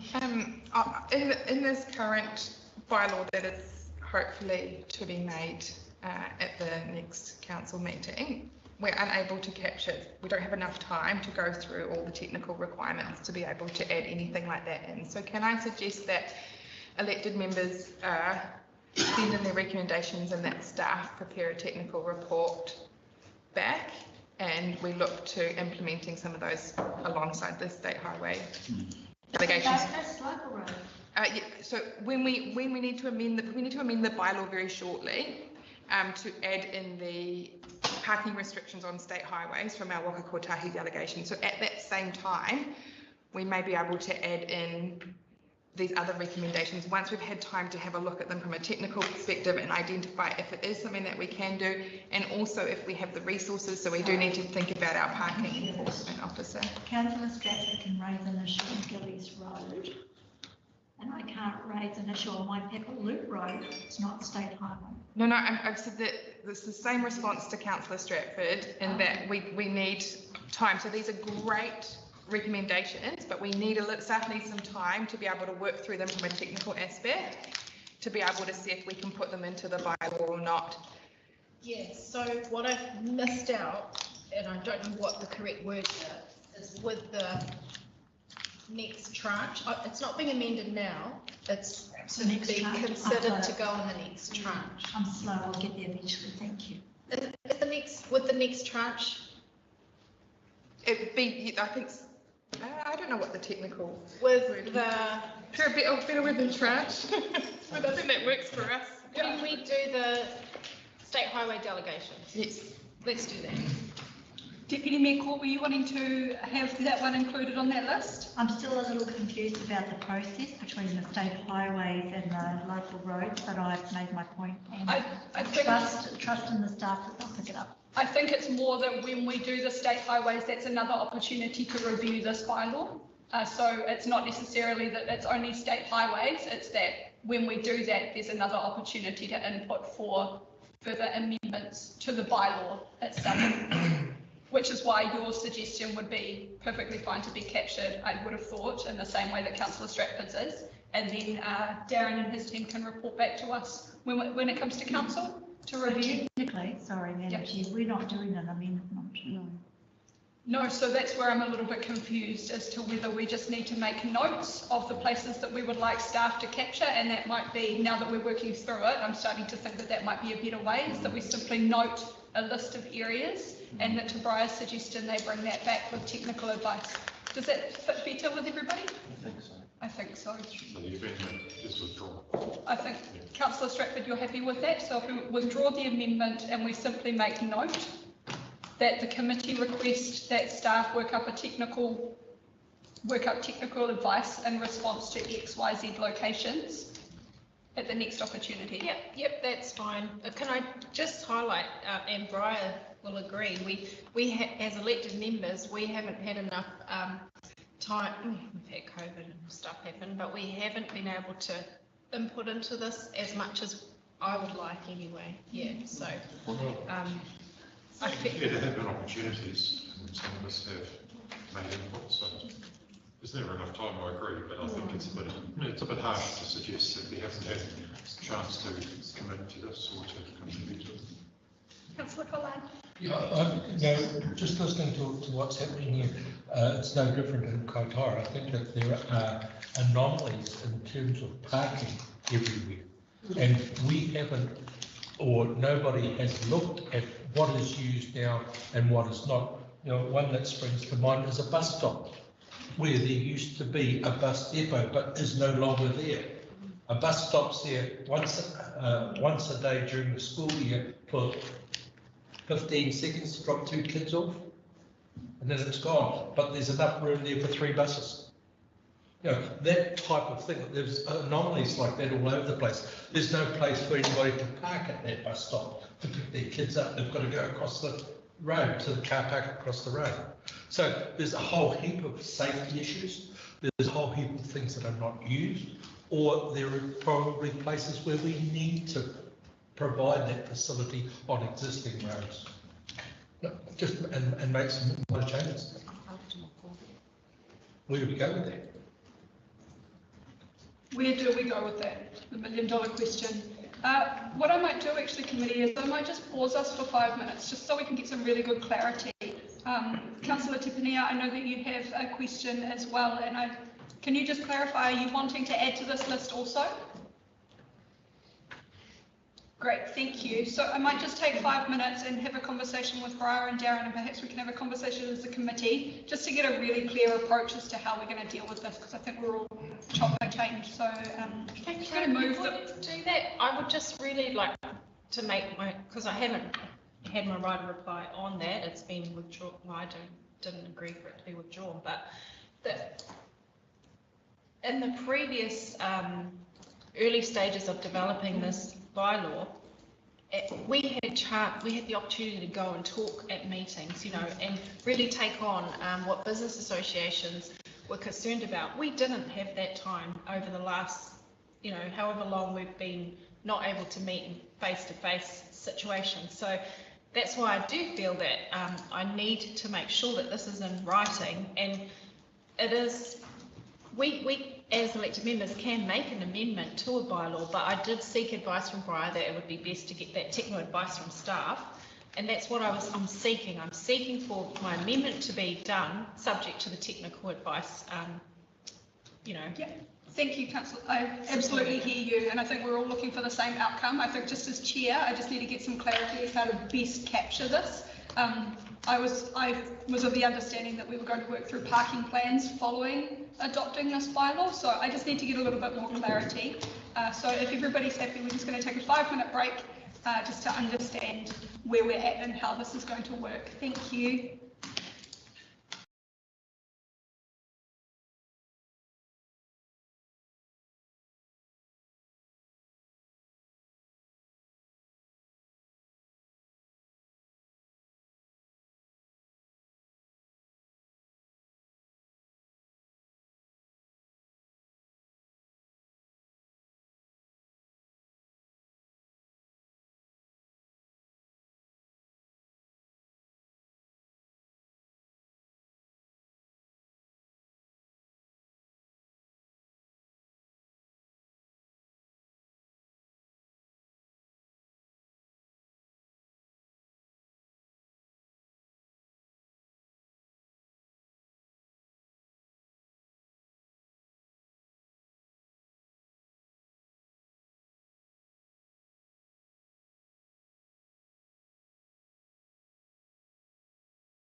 patience. Councillor Strickford, I'm just going to hand the floor to you and give you the opportunity to withdraw the amendment that you formally made, and then we'll move forward with this. Yes, thank you, Madam Chair.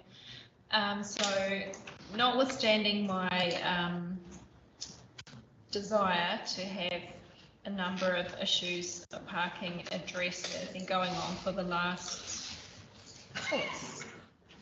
7 years, I do note that this bylaw will revoke, I'm repeating myself, on the 17th of June 2022. So I look forward to us revisiting this later this year after a workshop where we can tidy everything up properly. And I withdraw my amendment and support the resolution that. So we've got an amendment to make your welcome and move it. Yeah, I'll move the proposed amendment. Was it a D, E, and F? Was it a C, D, and E?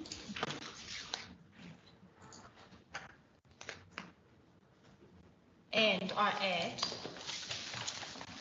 I'm very cynical that this work will continue because I've seen bylaws stop in my experience involved in this council. If I'm not re-elected, I will be back to haunt you and get these items amended. Would you think this is a formal note, Councillor? So we have got a note of A, B, and C. I think what we might do is look to include that as part of the resolution. Okay. So that it tracks through into the action sheet. So I think that becomes a D, E, and F. Yes, it did start with D. And I'm happy to second that. Thank you. Oh, back to the next item. Got a big list for that. Madam Chair, can I just ask before we go to vote on this, where I'm happy to, as seconder, to withdraw the original amendment and support this. I just wanted to ask, were we actually going to do anything in here that needed amended? No. At this instance? No. Not down to specific details. Omissions? No, that's what I was trying to hear. Can I just ask for a bit of clarity, because we still have the standing orders? Are they grammatical errors? Or No, they... it was just in relation to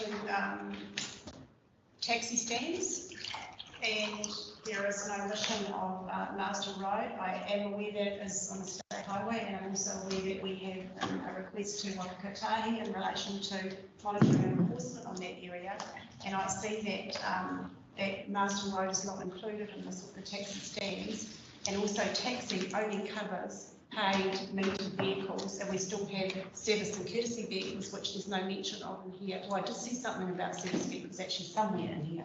So I just wanted, it's the only one that I'm aware of, that if we do get the delegation that we requested from Whakakotahi, that we will not be able to enforce it if it's not actually in here. And the Maritime Building is probably the busiest area in the whole Bay of Islands. So that was it's on page 130. Thank you, Madam Chair. Thank you, Member Ward. We might just park that one as well, and we'll just deal with this amendment. I'm keen to get the resolution in play. Then we'll take you, and then I know Councillor Foy has a point to raise. So we do have an amendment on the table with an A, B, and C. So A, staff are working on scheduling a workshop for further discussion, including enforcement. The input will be sought from community boards to ensure community feedback can be incorporated, and that further amendments can be submitted through community boards or workshop to be finalised. Excuse me, within a 4-month period. So that's been moved by Councillor Stratford. I thought I was moving the first part as well. We do need clarity on 4, 5, and 6. Request that the next opportunity to review the bylaw incorporate the following points.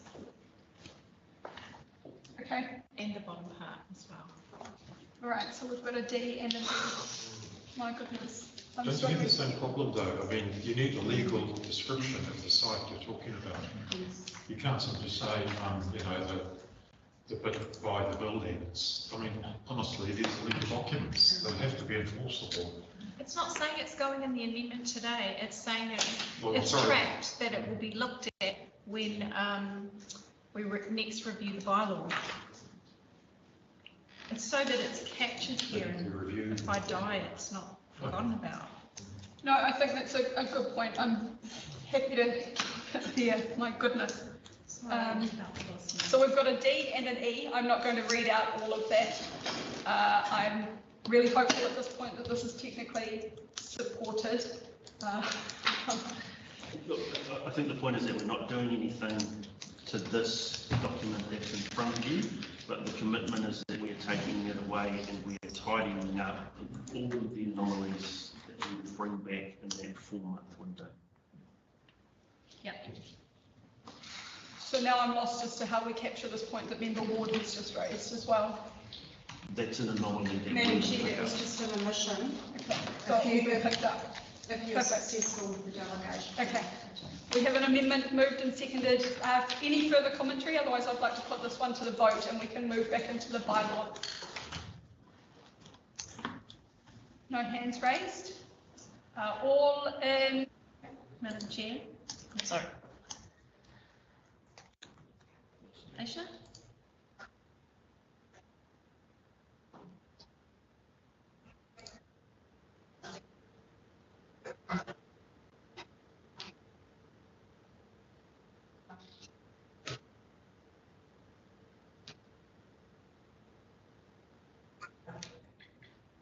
Councillor Foy, would you like to speak to the parklets point?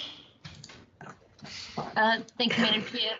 Oh, I just wanted to get direction from staff because the parklets definition, as well as enabling that activity, as the Tekio Community Board has specified in certain areas, is not included in either of these bylaws. I'm happy to include it in the next item, which is the use of roads. So can I just get clarity from staff if the scope of that will enable that activity?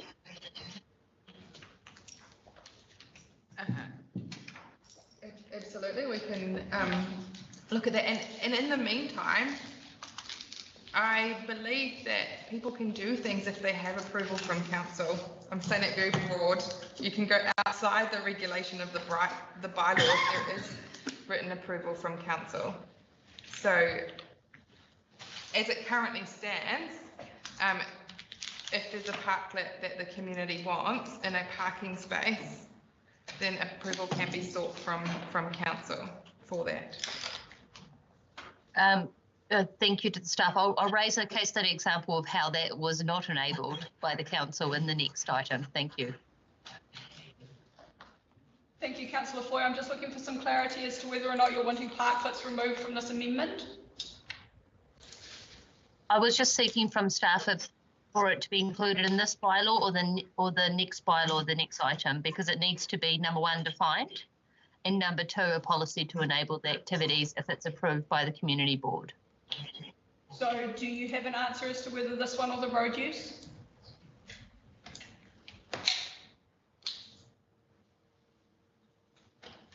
That question is to staff. It's to you, parklets was for your inclusion in this amendment. I'll leave it included in this amendment just for the sake of being holistic, but I'll also bring it up in the next item as well. Thank you, Councillor Foy. We have an amendment on the table. I'm really keen to put it to the vote now and move on. So all in favour of the amendment, which we will put on the screen in 2 seconds. 2 seconds, Madam Chair.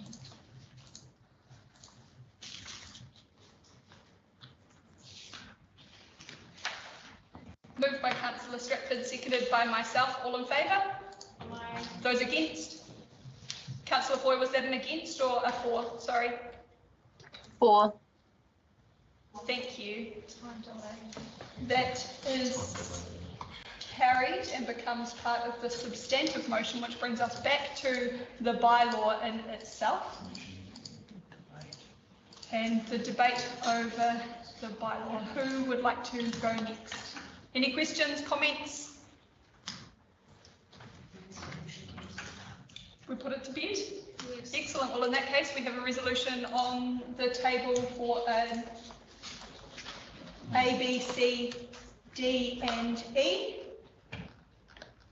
Substantive motion. Can I just say one thing? Very quickly, because standing orders are still suspended. 2014, we started I remember us first being involved in a parking bylaw, so woohoo! Thank you, Councillor Stratford. I'm going to put it to the vote now. All those in favour? Aye. Those against? No? That is carried. Thank you, team. I'm just going to resolve that we resume standing orders to please. I'll second. You were supposed to, so I was clicking as Do we fast need as to I go could. back? Sorry. To resume standing. Oh no, you need to resume, we've already moved and carried. Yeah, And it's still live stream. You need to resume standing orders, please, Madam Chair. I will move that we resume standing orders. Can I get a seconder, please? Yeah. Thank you, Councillor Stratford. All those in favour? Aye. Those against? Carried. We'll just take a breath. Let Dolly catch up. That predates the district agreement, 2014. Can we take 5.4 first? Yeah. Item 5.4, road use bylaw recommendations for making a new bylaw. A recommendation in front of us within A, B, C, D and E. Moved by Deputy Mayor Court. Do I have a seconder? Councillor Stratford, thank you. Darren, the floor is yours. Thank you, Madam Chair. This again is a complex piece of work, which, I'm saying, sees us combine a number of bylaws into road use and trying to make use of a smart approach to how we regulate, picking up on the points that we discussed today about the cost, what is affordability for our ratepayers, and what is the best use of that spend and how we develop our bylaws, and are they able to be implemented. So I'm really pleased with where we've got to on this one. And again, it's catching up. You'll see there that there's some discussion around revocation. So I'm hoping there will be, again, an active debate. I'm sure there will be some additions that you would like to see. So I'll pass to Kirsten to talk us through this one. Thank you. Kia ora, thank you, Darren. Thank you, Madam Chair. Kia ora koutou. Yes, as Darren has said, the road use bylaw is, there's a lot of material in the report, says it's amalgamating provisions from 6 different bylaws and policies into one more streamlined bylaw, with the aim being to have a more streamlined and simplified bylaw to control the activities on roads and adjacent areas. So I don't really have much else to add other than that we've had a number of submissions through 2 lots of consultation, and that's been very helpful for finalising. We're bringing together a lot of amendments which have improved the form of the bylaw that is now being put in place. Thank you, Kirsten. Deputy Mayor Court. As the mover, would you like to go first? Anything to say in relation to this other than just a question in relation to E? Does E require a date? Or is it simply suffice to say they will come into effect and cancel out on the same day? Is the date? Yes. Yes. Same day, sorry. Yes. Yes. So the date is in the bylaw itself. Do we need to amend? No. Yeah, the date is in the bylaw itself. So need to be in the resolution. I believe. Well, the bylaw will automatically revoke. So yeah. So that has been written to avoid confusion. It's been written like that on purpose, so that people are very clear that one ends on the same, the other one begins. Yeah. Thank you. Thank you. Councillor Stratford. Thank you. Happy with everything except have some questions around the alfresco dining that's been included in here.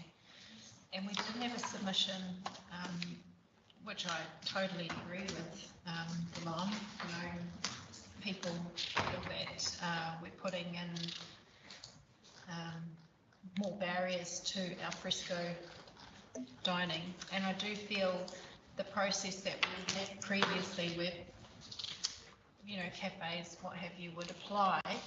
Just fill out a form, put how many tables, a drawing of where their tables would be laid out.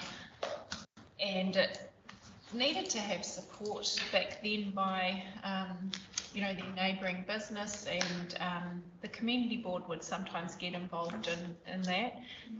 Now it says that it has to have council written approval. So that to me conflicts with a community planning, aspiration. So take Kaukaua, for example, outside the cafe called 39 Gillies. The platform that was built there by the community was for al fresco dining to, slow traffic down. People would see people dining out there, and it made traffic slow, and they're more likely to stop in town. And so now council has to give approval, and it, supersedes what the community and the businesses have aspired to achieve. Is it to this level that approval is coming? No. Why not?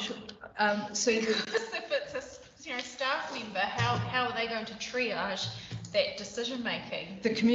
the community boards will still be involved. Okay. Placemaking work will be being done. Yep. So the bylaw is to give council a better mechanism for enforcement. So because it's being made under the Land Transport Act and the Local Government Act, we have a few more tools available should we need them.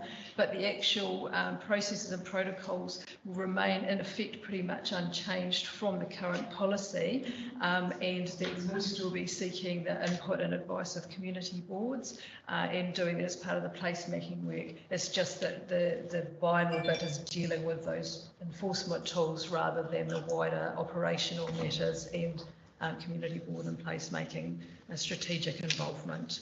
Okay, and the final question is, how are you going to cope with the volume that this is going to create? So I feel there's going to be a bit more internal round and round required to process an al fresco dining application. We anticipate that it will be very similar to the current process.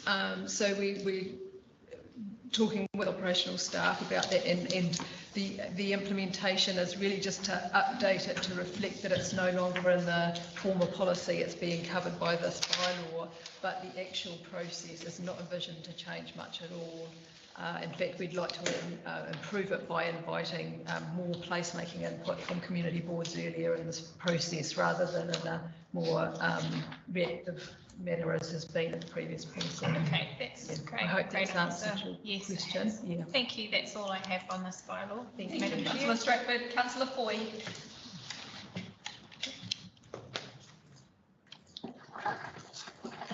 Thank you, and thank you to the staff for putting this together. I have two matters that I'd like to raise. One was around the definition of a road. I note that that definition is specified under the Land Transport Act. However, the whānau has thousands of kilometres of paper road, so unformed road that legally is road, but number one, may not have a carriageway formed and may not be used by houses. It may be a laneway to a farm or a driveway to a barn, I'm not sure. However, this bylaw does not give recognition to different types of road, and also doesn't give recognition to the use of paper roads. An example might be some trees planted on a paper road. Also, the bylaw does not give reference to any processes related to using a paper road for a laneway for cows, for example. So I'm not sure how that will be addressed in terms of the definition.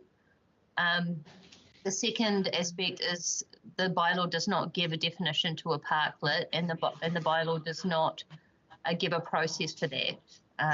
I did raise in the previous matter that I would like to give an example.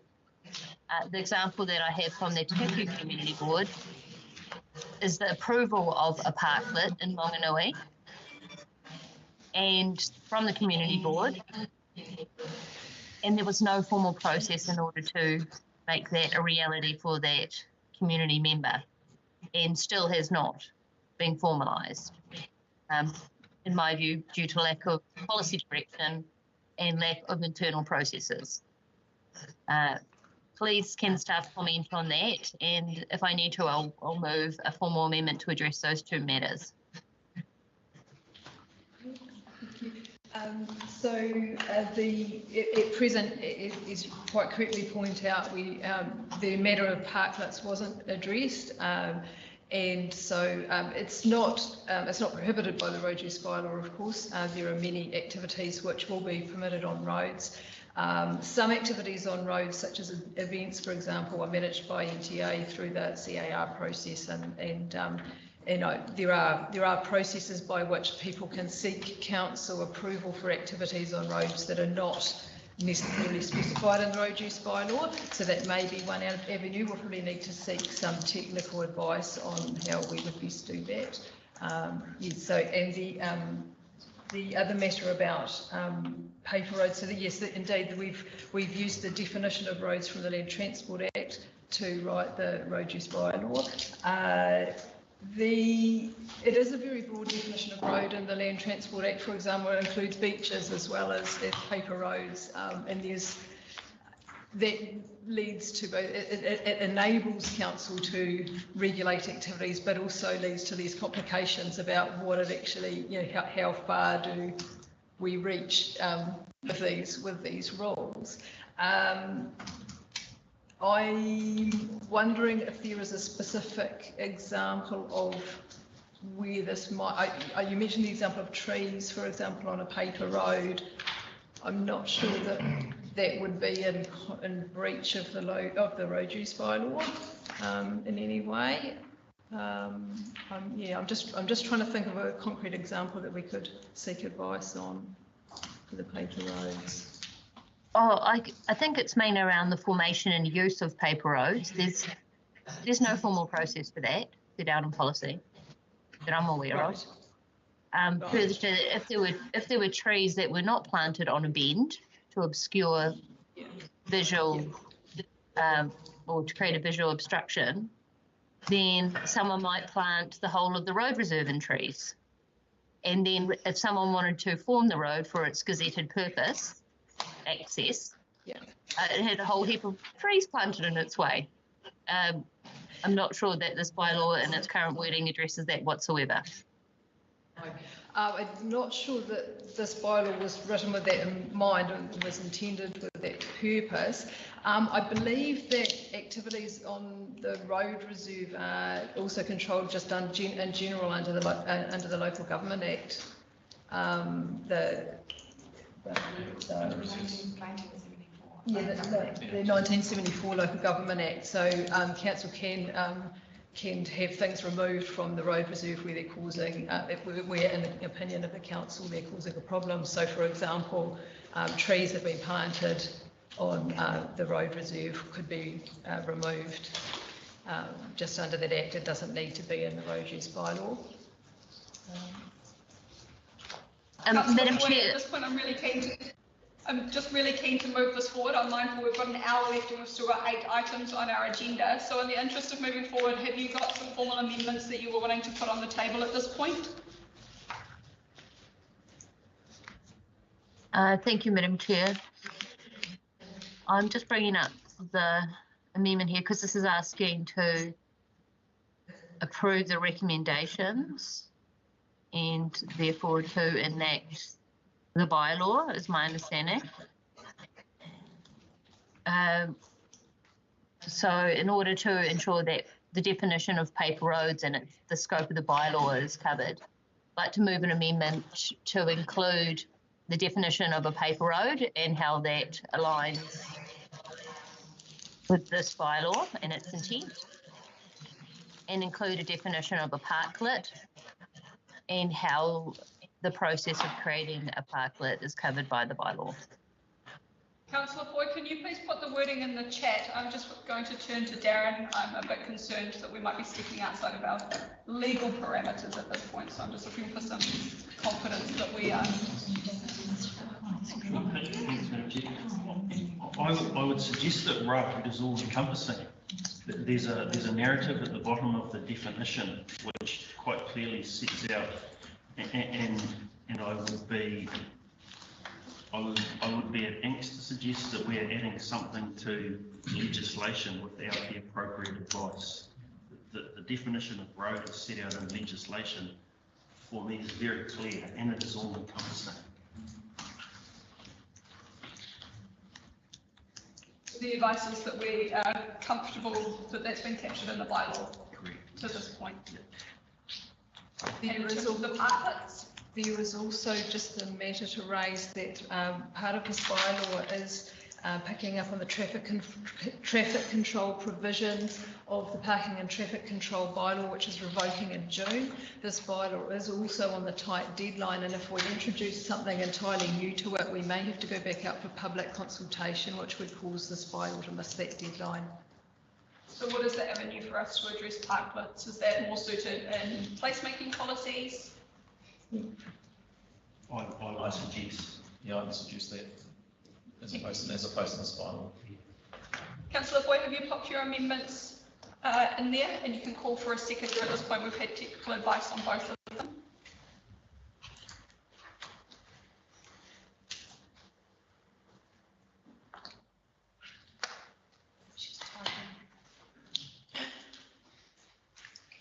Yeah, she's I could see her shoulders moving. Just in the interest of time, I might just remind the committee that no surprises would be really, really helpful. That we're now drafting policy on the hoof, and I'm really feeling quite uncomfortable about that.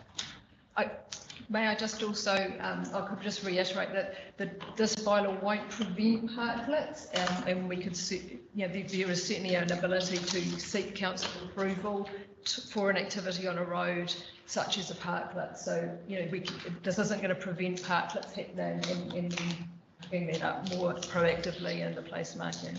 Great, thank you. And just on the back of that, Madam Chair, while Councillor Boyd is cycling, we are looking at approaches across different councils. So for argument's sake, we're in discussion with Untitled in order to understand what the parklet situation looks like. They're quite advanced in their placemaking position and how they do a shared ownership model. So that's something that we will be considering. Thank you. Councillor Foy, one last question. Can you just clarify, you put the wording in here, is that additional? Is that on the end of the resolution?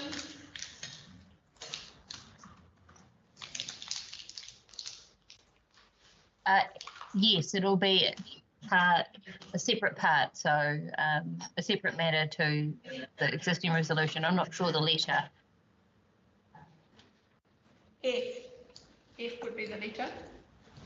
So the Councillor Foy is moving that if the committee include in the bylaw a note about how paper roads are addressed in the bylaw and will be addressed in practice. That's been moved by Councillor Foy. Does she have a seconder?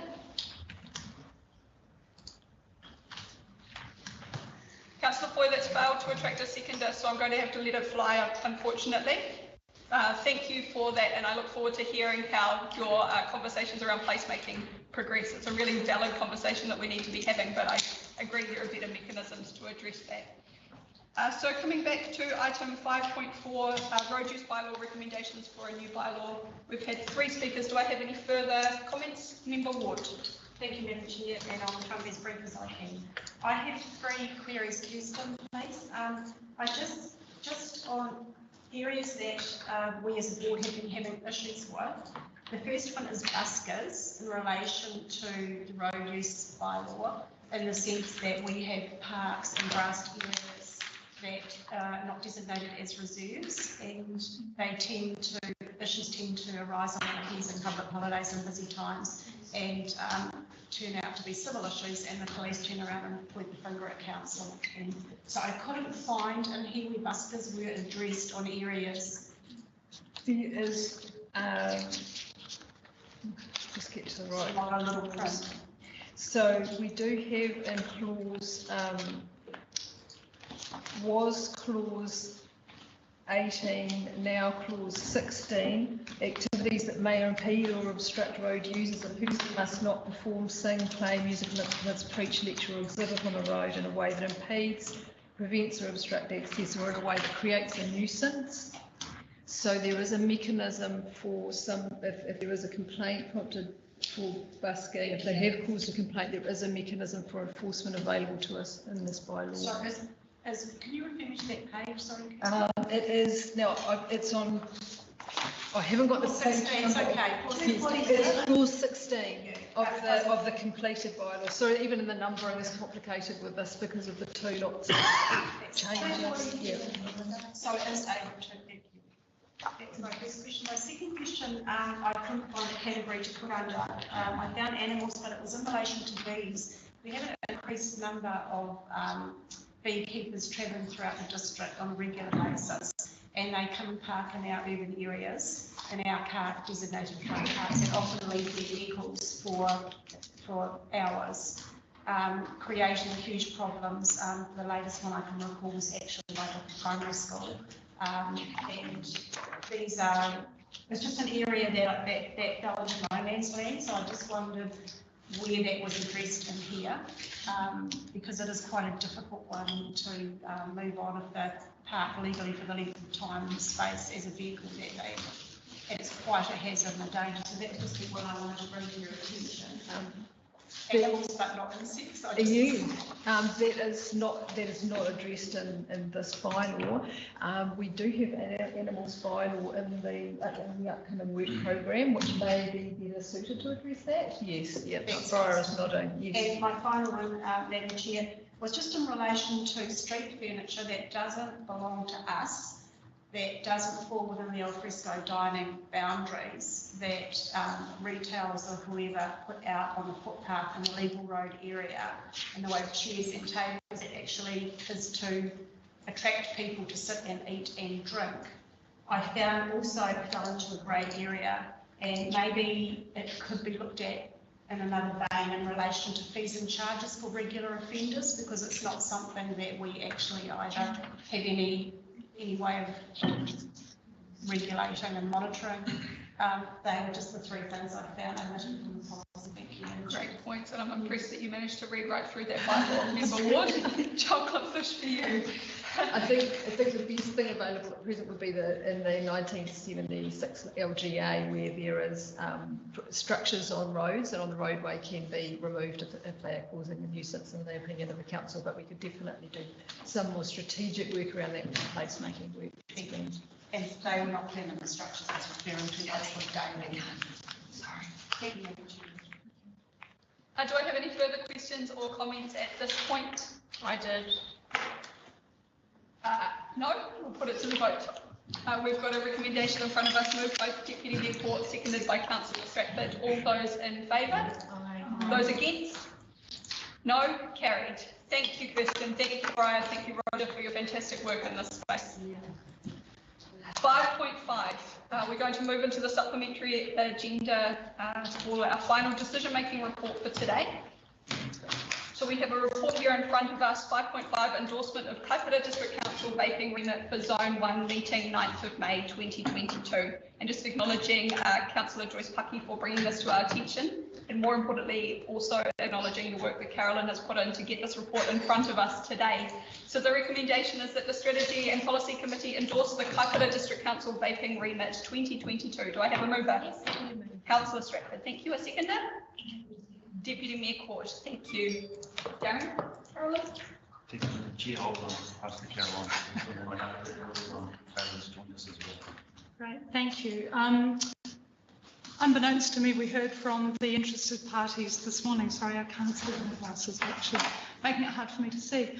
So I think you've had as much information as I would ever be able to give you in relation to this remit that's being proposed to be endorsed at Zone 1 next week. Subsequent to the meeting, we have had an email from Bridget Rouse just reminding this council that we are a member of the Northland Intersectorial Forum, where we signed a smoke-free 2025 statement of intent. So we've clearly made a commitment in the past to to further look into this and to prevent harm in our communities. And on my discussion with Briar, while I was preparing the report, it's clear that they are in contact with our policy team at the moment, and as part of a broader piece of work that they will be doing starting next year, isn't it? Thereabouts. I won't place any commitment on the policy team at the moment, especially after what they've been through this morning. So it is as read. My colleagues at WDC are currently in favour of this. They're using their other mechanisms, which is the mayor in consultation with their councillors, because they don't have time to actually put this through to a formal vote. But it's looking likely that this will be district-wide supported as a remit to go to our June. Thank you for that, Carolyn. Councillor Stratford. Thank you. Really appreciate Councillor Tepania sending this through to us as early as he did. So was I. It gave myself time to read it ahead of the rest of the stuff that we're to read for this week. And I fully support the recommendation. I totally agree with Councillor Joyce Paki and her colleagues on what they're trying to achieve through getting this remit through LGNZ, and totally interested in whatever else we can do in our space around smoke-free. Which year it is? 2050, is it? 2025. 2025, oh my gosh. Yeah, 2025. Not far away, and you know, we were talking about bylaws on road use and parking just before. People are always asking if they can, you know, prevent smoking and vaping in our public spaces. So I can see another bylaw on the horizon in this space. Or a policy. Thank you, Brian. Thank you. That's all I had to say. Deputy Mayor Court. Thank you, Madam Chair. I have unashamedly been educating myself during this meeting on Remit, and I'm now on the Health Department's website, which talks about application to be a specialist vape retailer, and the only one is that at least 60% of total sales from its retail premises is from vaping products. It's the only requirement. So I specifically asked this morning what the framework was to become a specialist vape store, because they talked about, I wrote it down at the time, they talked about the transition to smoke from smoking to vaping is not an easy one. If used appropriately and with the right advice, vaping products can transition smokers away from nicotine. If I go back to the remit, I don't have enough screens to have it in front of me. I go back to the remit, they seek only two things. If you just bear with me, Madam Chair, just sort of get out of there and go back to the remit.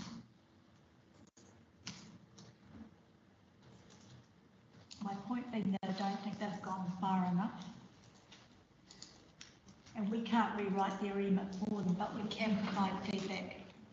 So they seek that local government New Zealand restricts the sale of vaping products to R18 specialist vape stores and develop proximity limits to prevent the clustering of vape product retailers and protect young people.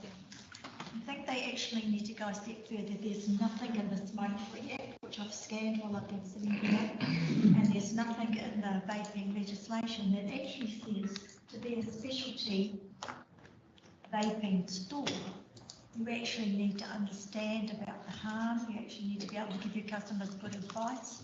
All of those fine health goals that they talked to us about this morning are not captured in any legislation. So I'm just signalling that I'd like to support this, but I think we need to provide some feedback that they need to develop this remit a little bit further, and that we need a framework that provides the technical health experts to guide how those specialty stores will be operating as we move forward. Because otherwise, I think it's laudable, but not deliverable. Thank you, Madam Chair. Thank you, Deputy Mayor Court, and you raised some really good points this morning. I undertook to get back to Councillor Joyce Paki this afternoon with our response, so perhaps the committee's grace, you might like to draft something to include in that feedback or send it through to her yourself, because you do raise some really good points. But I also agree that we don't have the opportunity to change their remit here today either, so thank you. Do I have any further comments or questions? Oh, just the final word. Councillor Clinton. Yeah, just briefly to seek in support of it. There is a genuine public issue here that KDC people have put a fair bit of effort into this, and I think it would be inappropriate not to support them correctly. Even if the substance of the issue is debatable, it's controversial, but I think we ought to support having the conversation, because essentially that's what we're saying. This is something that should be discussed at a high level, and let's get into it. Just as an aside, when I was doing some background reading around this stuff and finding out a bit more about the industry, because I knew nothing, a really interesting comment. This is on a website called vapemag.co. Basically, it's an industry support website. They make a really interesting claim, and like what we heard this morning, they say the concern about teen vaping in New Zealand is mostly overblown. As teen vaping that has progressed beyond experimentation only really exists as a problem in the United States. So we can all sit back and relax, because our teens are not vulnerable to this stuff apparently. This to me is just a single example, and there are others. It's an industry kind of in denial. It is a very profitable industry, it turns out, as is tobacco and alcohol, to be fair. And I do think that it probably is under-regulated, and I think this would be a good first step to get it out of dairies and gas stations and put them into specialty stores. And in my perfect world, they would be not-for-profit specialties, where there's no profit motive. Because at the moment, we heard this morning, some of the retailers are sort of dissuading their customers and trying to wean them off it.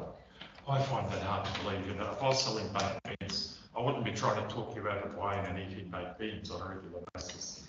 But anyway, that's an aside. As I say, I just think that the industry does want some controls, and this remit would be a step towards that, I think. Thank you, Councillor Clinton. In the interest of time, I've taken the 3-4. So, Councillor Stratford, would you like a right of reply, and then we'll put it to the vote? Yeah, there will be some of us at the LGNZ conference where we'll be able to support, make suggested amendments to the remit. And just on a personal note, I know I've got people close to me that vape, and they didn't realise that it had nicotine in it for a long time, and they kept increasing. So there isn't enough education out there. And also, speaking about education, it's in our schools. Yeah, the kids are coming before Board of Trustees for vaping. It's a huge problem in our young people. Yeah, that's all. If I may, Madam Chair, I wanted to also draw your attention to the fact that if this remit is accepted by LGNZ, all of the remits will come back for officer input prior to coming to either the Strategy and Policy Committee or Council, depending on which ones, because it's always a very tight and constrained time frame, so that we can provide, and I'll be looking to Briar to provide some technical input and expertise from our own perspective to allow you to understand how you're going to vote at the AGM and what are some of the things that you may wish to consider if it gets across the line. That's great. Thanks, Carolyn. Just calling, does anybody want to speak against this? I didn't call for speakers against. Yeah, I've got a comment to make. I wonder if our focus is on the right things. Here we've got something that still at this stage is legal, obviously. But we've got far worse things in our community that are actually killing people, of mind-altering, just look, weed, marijuana, all those things are there as well, and quite large in terms of what their profiles are, and major problems, absolutely major. And here we're, as much as I don't want to see young people doing vaping, I've never ever smoked in my life and have no intention of starting. It's of concern that we seem to be picking on something that is legal as opposed to these other things that where is this? Thank you, Councillor Pollard. Point well made. Sorry, Member Wood, are you speaking against? Otherwise I need to Yes, break I forward. am. I would like to abstain on similar grounds. I'm dealing on a daily basis with issues relating to crack and methamphetamine in my communities. And I think our focus, we have in our footprint, in our DNA, an addictive gene. And whether we like it or not, people shift from one addiction to the other. And I think at the moment, I've read a lot about it. It's one of the lesser of the two evils, and if it means we're going to stop youth and teenagers getting on to vaping and they want to smoke, whether vaping is smoking is another debate, I believe that we could be steering them down that easy road of getting on to harder drugs. Therefore, I'm abstaining from this. I think we have numerous liquor outlets. Same thing. They all sell different alcohol, but they're also in the same sort of thing, and the harm in our communities is far worse. What you choose to put into your body that is legal is your choice. I will be abstaining from this vote. Thank you. Thank you, Member Wood. Because of my terrible chairing abilities, Councillor Stratford, would you now like right of reply, or should we put it to the vote? I hope that we have the numbers to push this remit through, Madam Chair, because I haven't had enough time to form a reply to Councillor Collard or Member Ward, but just off the top of my head, vaping is dangerous. People are ending up in hospital with damage to their organs. Nicotine is a gateway drug, just like weed is. Nicotine, they start to not feel what nicotine does to them, so they get higher and higher, and then they go to those next drugs. So yeah, we need to clamp down on making vaping available, and this is just a first step for us. We're not shutting the doors on places. We're making putting some influence on legislative change. Kia ora. Thank you, Councillor Stratford. So the recommendation in front of us is that the Strategy and Policy Committee endorse the Kaipara District Council Vaping Remit 2022, moved by Councillor Stratford, seconded by Deputy Mayor Court. All those in favour? Aye. Those against? Aye. Abstained? Sorry, Councillor Foy? Aye. In favour. Fantastic, thank you. That is carried. Thank you, Carolyn, for your work on this one. Thank you, Caroline. Thank you. All right, committee, no pressure, but we have 45 minutes. Item 6.1. We shove it to the next meeting because I couldn't even read it.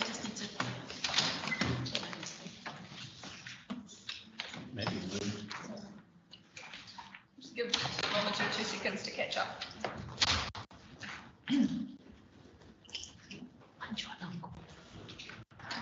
It's all right, this one's fully charged.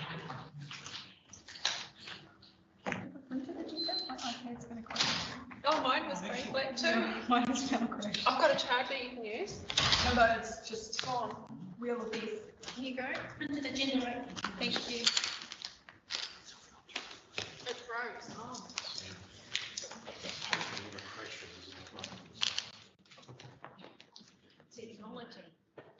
Page 305, item 6.1, resident opinion survey 2021-22. The recommendation that the Strategy and Policy Committee receive the report resident opinion survey 21-22. Moved by Councillor Vucic. Second. Can I make an amendment for shadow amendment? Thank you, Deputy Mayor Court. Can I get a seconder for the recommendation? Sure. Councillor Stratford. Thank you. I will take Darren Ken before your amendment, if that's okay. Can I put my amendment through, Madam Chair, because it might have bearing? Absolutely. The attachment was not openable, was not discoverable. I had to email Democracy Services yesterday and ask for a link. The link was circulated just before lunchtime.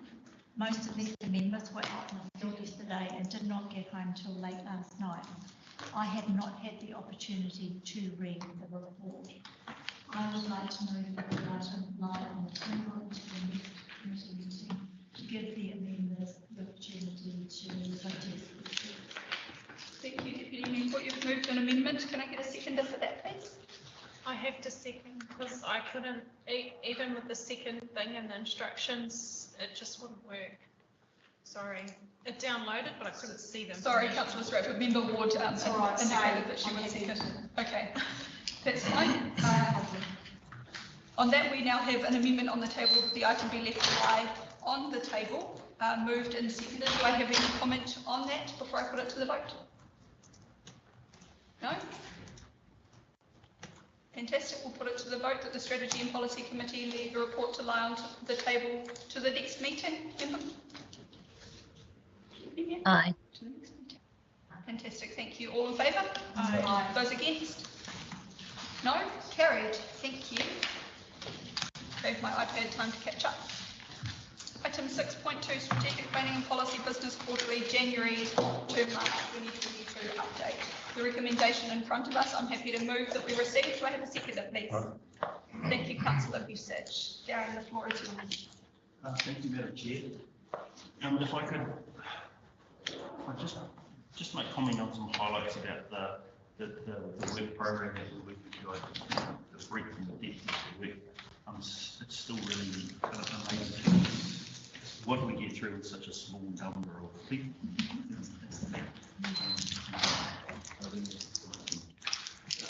Highlights for me are nothing but net, the digital strategy.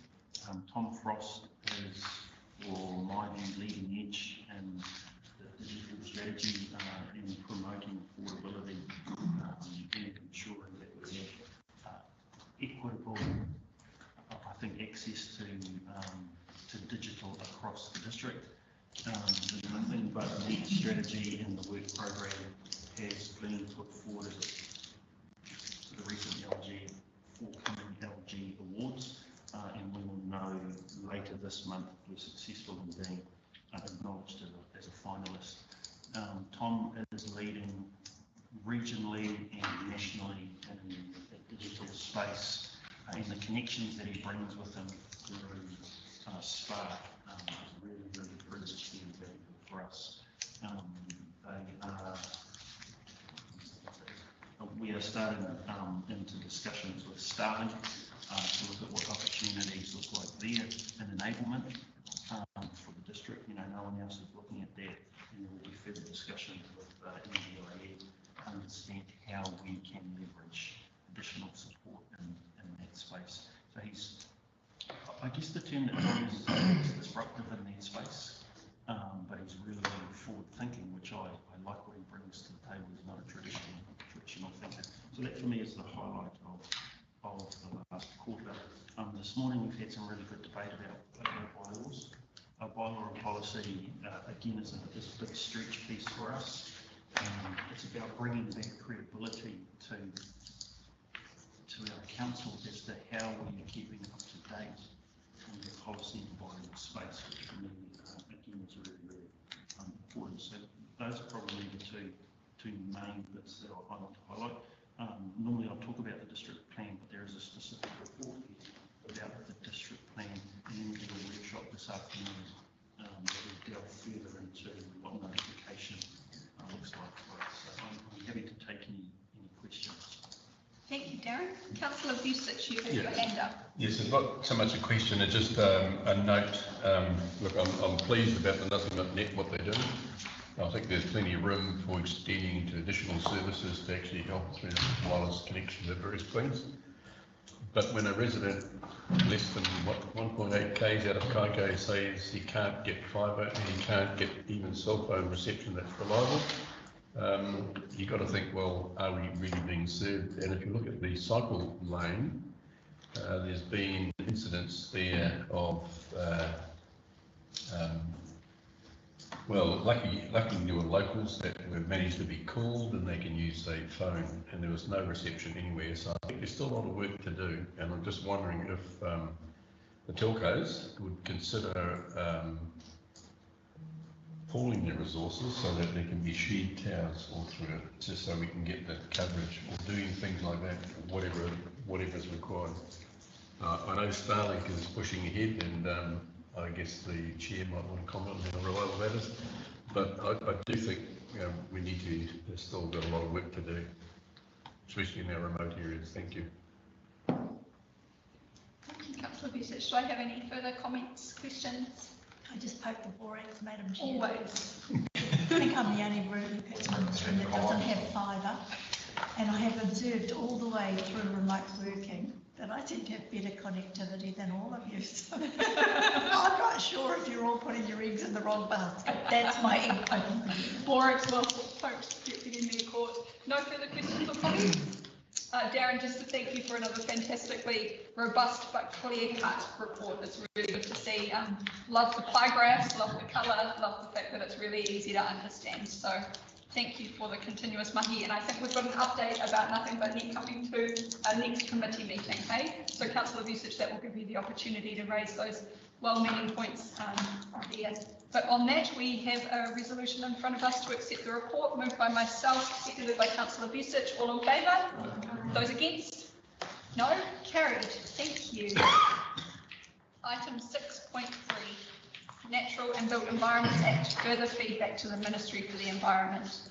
The recommendation that the Strategy and Policy Committee receive the report Natural and Built Environments Act, further feedback to the Ministry for the Environment. Do I have a mover? Councillor Vucic, thank you. Seconder? Member Ward, thank you. I know that this report is simply an update. Both myself and Councillor Clendon and His Worship the Mayor were involved in the excellent work by Andrew McPhee to put this submission and this response back to the Ministry for the Environment. I'm really proud of the fact that we keep putting our best foot forward in this space, that we're making sure that our voice is really well heard in that process. Darren, have you got any comments? I don't have any further comment other than to add it was nice to be acknowledged this morning by the MFE, who, for my mind, it seems, at least they are aware that we are involved in the RMA reform process and are aware of the submissions. We made an initial submission, and then we made a supplementary on the back of further requests. So that's quite pleasing. I hope that this morning's presentation from the MFE gave us some insight, and I know I'll certainly be making contact with the National Transition Unit to understand how we can better influence in that space. Thank you, Darren. Councillor Vucic. Yeah, I actually think those that were involved in doing the feedback, because I think it's quite a good feedback. And when you look at the number of things that touched my heart, does sink though when I think about the affordability that we may be facing, which we are facing, as I said before, one of our highest risks. And I do wonder whether a lot of these things that have been pushed out from the top really have been fully analysed in terms of the impact down on the ground. And I would like to see, and it's not so much the feedback, I think the feedback's great, but I'd like, because we hear these terms being mentioned, like mana whenua, and a whole bunch of others, which says, well, what, let's define those, and those are quite, when you're looking right down at that level, you're looking at, and also customary rights, which I think you need to, but I would say it's impossible for central government to put a policy out there which can address any, all of these, or those ones in particular. You can only do that by giving governance powers to the local community, and they should be working with tight partnerships there and have flexible policies. So that's my comments. But I support the feedback. That's great. Thank you. Thank you, Councillor Vucic. Councillor Foy. Thank you, Madam Chair. And thank you to the staff for providing this response to the Ministry. I will speak in the later items in the agenda today about the district plan, and I already flagged my question to the Ministry about our current consolidated review of our entire plan. I also note in Dean's team, operationally, there are constraints in terms of staffing, both within the staff itself and also within the private sector. I am concerned that central government are not aware about the extreme constraints we have to do all of this mahi. Staff will have to take into account weighting of the current operative plan, of the new proposed plan, and we'll also have to learn a whole new act. I can foresee reform fatigue. And personally, I want to table it with our council. If we are utilising our resources well by doing a consolidated review of our district plan right at this time. I'll speak first to that and the next item about the district plan notification timeframe. Thank you, Councillor Foy. Do I have any further speakers? Deputy Mayor Court. Thank you, Madam Chair. I just want to go through my notes for the benefit of those who were not on the email list. I attended the Road Controlling Authority seminar, and one of our guest speakers was a woman called Lauren Semple, and she is an RMA reform lawyer who works for Greenwood Roche. She's a partner at the law firm. They're based in Christchurch. When she spoke to us about this, she said, and I'll just read my notes, Madam Chair, the aim of the review is to improve environmental outcomes and better enable urban outcomes. Or in the words of Freddie Mercury, we want it all and we want it now.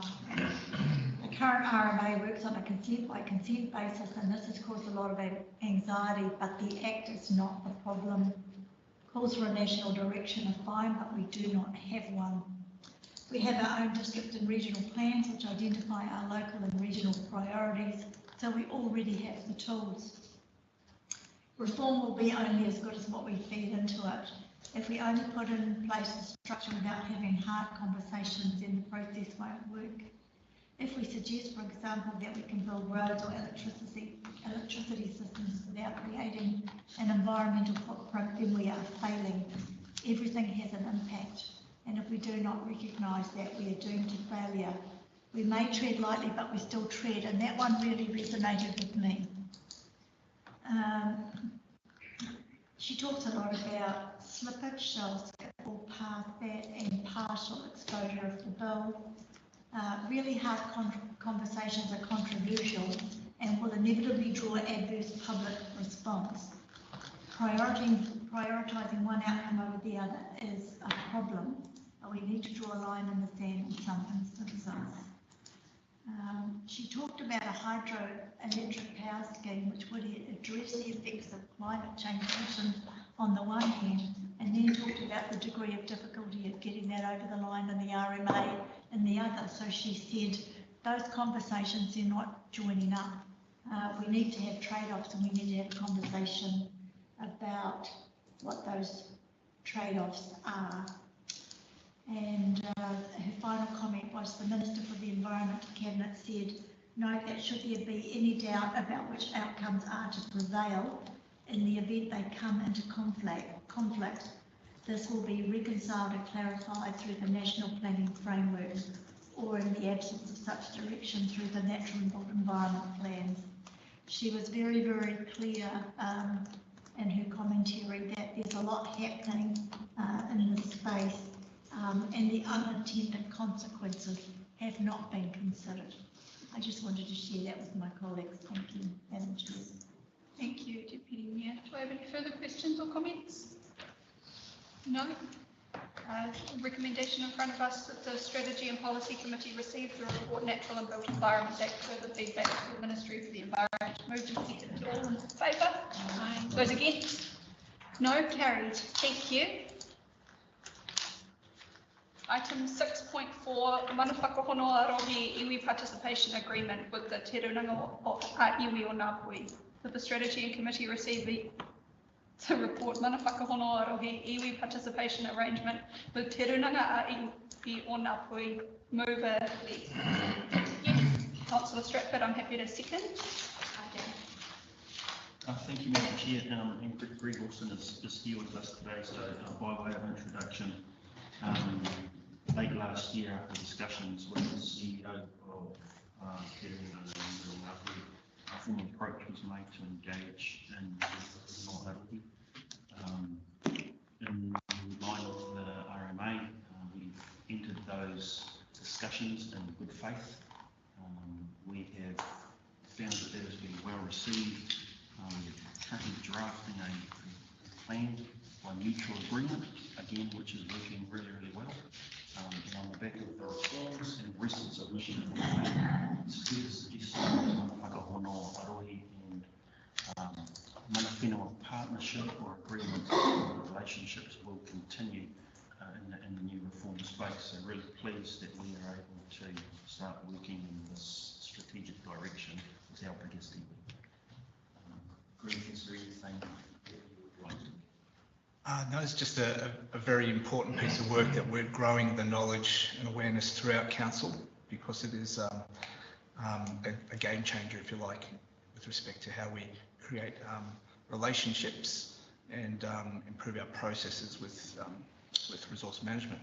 It's also important in the context of these 3 information reports, because it can be an enduring piece of work that takes us through regulatory change if we get the agreement correct. So it can be a very strategic relationship agreement in that sense. So yeah, we're getting support from a consultant in growing this knowledge and preparing the arrangement, the agreement for council to decide on that later this year. Thank you, Greg. Councillor Stratford. Thank you. Thanks very much, Darren and Greg, and great update. Good to see.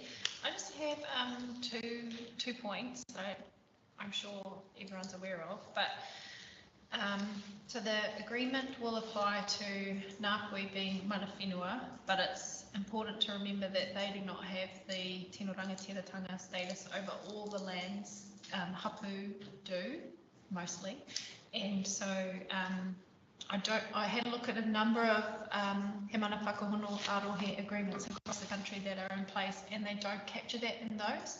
So I guess it's in an operational context that we would capture that, or we would have to put it in the agreement, but I think that'll cause problems if we do. So we probably need to capture it operationally in the consents processing area, that those marae and hapu that we already send consents out to will still have to be, you know, engaged with in that space. Do you know what Through the chair, in fact, that's one of the discretionary elements of an agreement. Yep. So we can discuss with them their preferences and see how we can create the correct relationship and process for consents as they come through the door. The mandatory content is on plan making and monitoring and delegated decision making. So. And then the final thing that I just noted, you know, there is a little bit of urgency in getting this. We've got to have it in place by when? Yeah, September council meeting. So yes. Yeah. So one council didn't quite finish, so they stipulated in the agreement that there would be some, you know, written protocols in place for certain areas at a later date, but they had still completed, they'd still signed off the mana whakahono arohe, but with some more work to do. So I just, you know, was throwing it there that if we didn't quite land there in time, there's probably some discretionary room to add in that line, should we need to, because we don't want to leave this laying around. Not that you are, but you've got a lot of work on your plate, Greg, and we want to make sure that this is done for the September meeting, and the elected members need to play a part in that signing role as well. For sure, and that's why it has been grown with the rest of the parts of council that will be partners to this process. Awesome, thank you. Thank you, Councillor Stratford. Councillor Busich. Yeah, thank you. Actually, thank you, Greg, for the work you're doing. Just a question I've got though is, given all of the changes that have been rushed through very quickly from central government in the work that you're doing, and also this area, I know it's not going to disappear completely, but it's going to change. What impact is that doing on the work you're currently doing? It will be a significant change or not? I think it enriches the work that we're doing. It's what we should have been doing all along, better. And so I think it's bringing us to a better discussion point and see how we can get a better relationship in our processes. And in that respect, whilst everything's changing around us, this can be something that you could actually rely on to help us move through the change process. Yep. So I think that's the concept or the premise that we're trying to grow with this relationship agreement. Yep. Thank you, Greg. Councillor Boyd. Thank you, Greg, and thanks for this paper. I'm aware that we have to do the mahi if we receive mana whakahono arohe, so it's not that we can choose the timing. That's not determined by us. My concern is the other huge workload that Councillor Busic has alluded to. And if your team is resourced sufficiently in order to cope, what I would hate to happen is staff to leave because they're overworked. And I would hate for your department to have a similar phenomenon as per the regulatory department from planning. Did you want to comment on your staff resourcing and the huge bow wave of work that is coming your way? Thanks, Councillor Foy, and for that consideration. We're partnering with our other disciplines within council, within our other teams. So Tohono is very much part of this as a relationship manager advisor. With our infrastructure and asset management team, because the monitoring component is mandatory with Mana Whakahono Orohi, and I think there's a real interest in that process from Trayon. So I think whilst we are central, well, so is the rest of council. We need to grow this awareness and grow the building of this process efficiently to make sure it can work. And so we're actually developing an implementation plan along the way as the relationship agreement is being drafted, so we can test it and bring some of those concepts back to long-term planning processes so that we can actually resource it appropriately as we understand more about what that agreement is trying to achieve. Well, and it is still more work. We always anticipated this would happen, but it appears to have just happened when everything else is also coming to a head as well. So I think you just accept the challenge and keep working. Councillor Foy, just on the back of what Greg has provided, I think it's important to acknowledge the work that council has done in acknowledging how busy we are. And if we look at the annual plan work that's being done with recognition there of additional FTE to support that bow wave that you spoke about. I mean, I've worked closely with Dean to make sure that not all of that resources that really end up sits in the district plan team, acknowledging just how busy it is in the consenting world. So we're always mindful. We're always looking at opportunities, obviously, to up resource, but we have to be mindful of the challenge of affordability.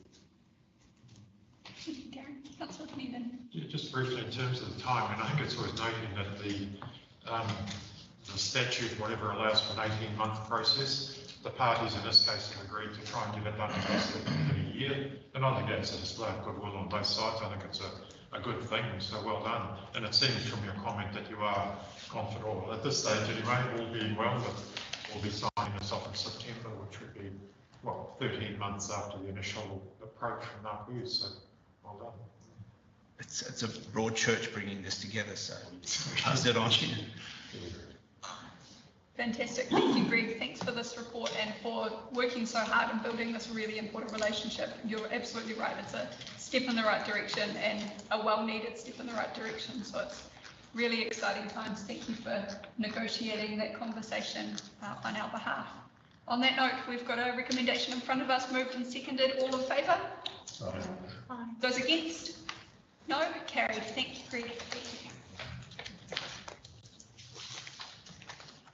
6.5, completion of the draft district plan and timetable for notification. The recommendation in front of us that the Strategy and Policy Committee receive the report, completion of the draft district plan and timetable for notification. Do I have a mover, please? Deputy Mayor Court, thank you. Seconder, Councillor Busic, thank you. Darren, the floor is yours.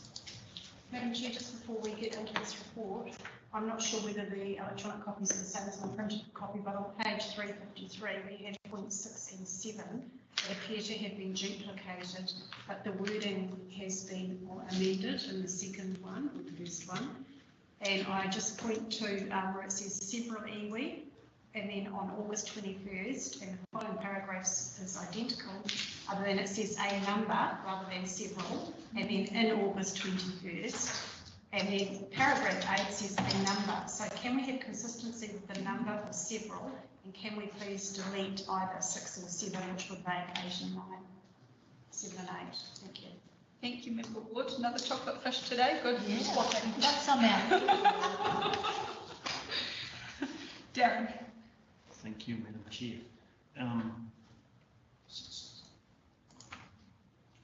So I'd like to recognise the work that we've done to get us to where we are today in preparing to notify our district plan. And I'm sure there will be a lot of discussion today and during this afternoon's workshop in between now and when we do notify. The challenge for us working in the environmental and the regulatory and legislative space is keeping up with the change. We are, and I acknowledge this morning, we are litigious in what we are required to do. District planning is one of those, I guess, legal documents. It's a big policy document for us, and we're required to review it with an acceptable timeframe. That's been 10 years. This plan, from memory, became operative in 2009, we're now at 2022. And so from my mind, with the reform storm that is in front of us and that bow wave, the challenge for us is how do we remain relevant?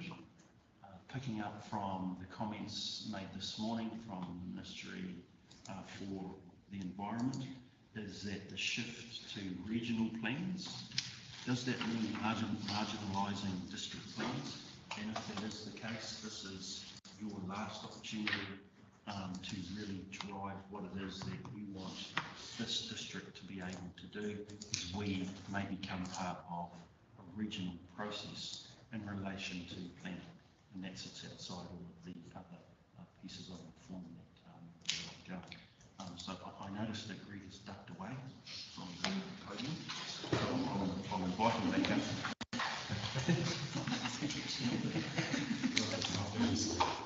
Welcome back, Greg. And just ask him if there's anything that he'd like to add on the back of those points. Hey, thanks very much, Darren, and thank you to our elected members for your patience and support with this process. It has been quite heavy lifting, and you've walked with us along the way, and I was hoping to be with you today with a whole box of Section 32 reports for you to look at. You've got another 4 weeks to wait for that. We have had some further work to do, primarily with relation to the iwi engagement process, iwi authority engagement, and iwi and hapu management plan holders. So we provided some further time for feedback from those iwi authority and iwi and hapu management plan holders, and received 3 more pieces of feedback on the deadline of the 22nd of April. So we know that there's some still writing, which we may now have to direct to submissions. But once we get that feedback, it goes into a process of review and integration, and also a statutory process of responding to those iwi authorities about what we have been able to incorporate in the plan and what we have been unable to with reasons. So there's an important step that we recognise we wanted to bring into the plan as much as possible, because it reflects, I guess, one of those capacity issues for iwi in the district. This is a complex process, and so giving time and space for them to understand and participate as much as possible has been the aim. I do also want to touch on some other threads that were mentioned this morning. So we've heard about climate change and the National Adaptation Plan. The district plan is one of the key tools for identifying those places that are vulnerable to hazards and to risk. The absence of putting forward a plan with those management tools in place, you are in a much worse off space to manage those threats for communities, individuals and development. So, as we're trying to ready our communities for the effects of climate change, which are varied, the district plan's doing a lot of work in managing land use and subdivision, identifying those places that are vulnerable, and also enabling places that have less issue and you can actually achieve the benefits of density. So taking the handbrake off development in the right place for the right reason. So I think, as Darren mentioned, the district plan was made operative in 2009. That process started in 1996. So there is a very complex, deliberative process in getting a plan together. As Councillor Cook would be familiar with, he probably went through a lot of that.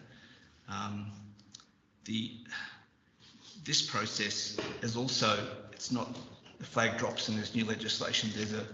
There's a very long transition and complex process associated with that, which could take 7 to 10 years. So those issues will be offered up in discussion in the workshop this afternoon with our legal representative to support that discussion.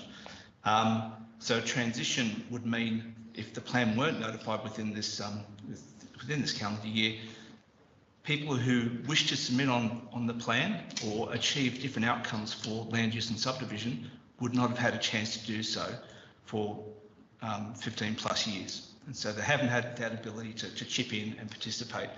And this last opportunity of true representation at this level through plan making. So there is a particular cost if it weren't to be notified. There is a lot of work aimed at getting that into the space for your consideration and for further questions to be posed to us. So again, that's a topic for this afternoon we'd like to explore with you. So thanks for hearing me out through that process, through those issues.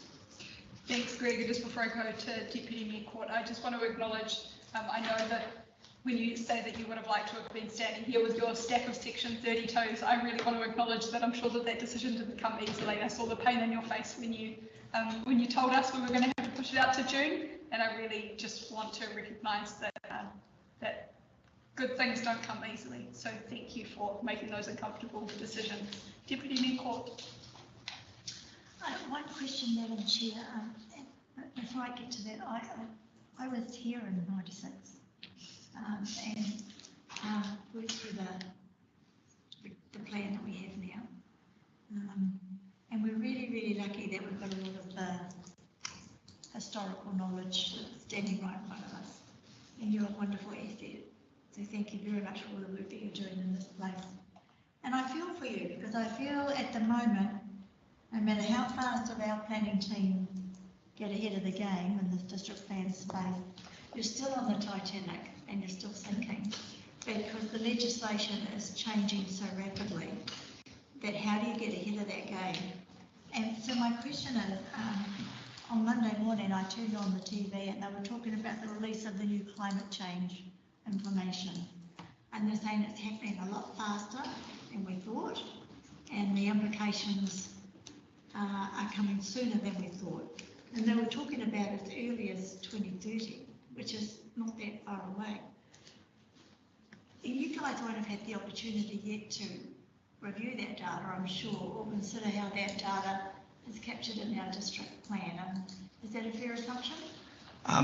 The data that we're bringing into the plan is from the Regional Council, which is pretty current. It doesn't take into account some of those geological issues that are affected with the land decrease, affected alongside sea level rise. But there's buffers also incorporated into those new hazard maps. So it's the diversity of hazard and the spatial extent of that hazard that is identified through the new mapping for coastal hazards and for river flooding. And then a policy framework to manage land use and subdivision with some kind of wriggle room over time as well. So there's a variety of methods to manage natural hazards, including wildfire and also things that may not be as readily apparent. So understanding biodiversity that can be at risk from the effects of climate change is also managed in the plan as well. So there's a broad spectrum of issues that are captured through the proposed district plan that take heed of our current knowledge of climate change, but also takes us from where we have been operating, which is a quite old plan. The plan was implemented before the New Zealand Coastal Policy Statement came into play.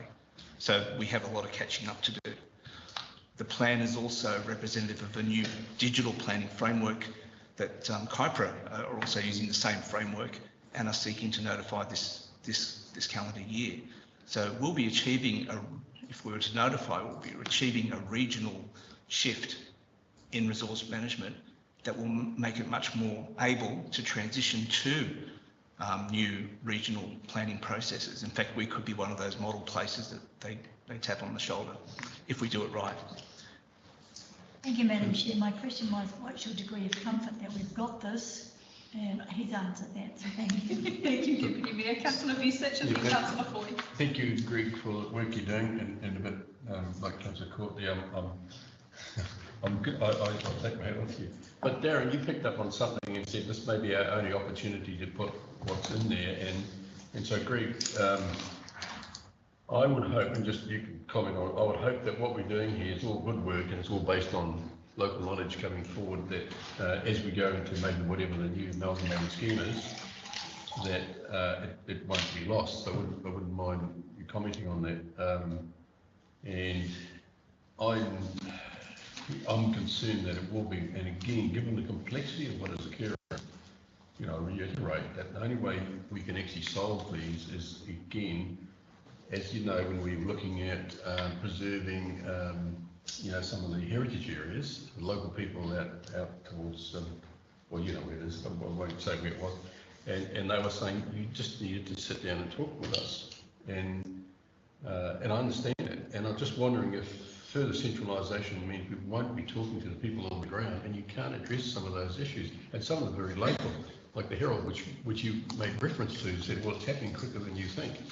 When I read it, I thought, what is he talking about? And they're talking about local subsidence. Well, that's greenhouse gas has got nothing to do with that, but there is a problem, and to associate with, you know, greenhouse gas emission and global warming is means you're taking an eye off what really the problem is, and this is where local people can actually, local groups, mana whenua, you know, whatever it is, and communities can actually better address those issues. And I'm frightened that we are losing that down on the ground, practical knowledge and local knowledge they can address, and they can do it concurrently, major problems that are coming.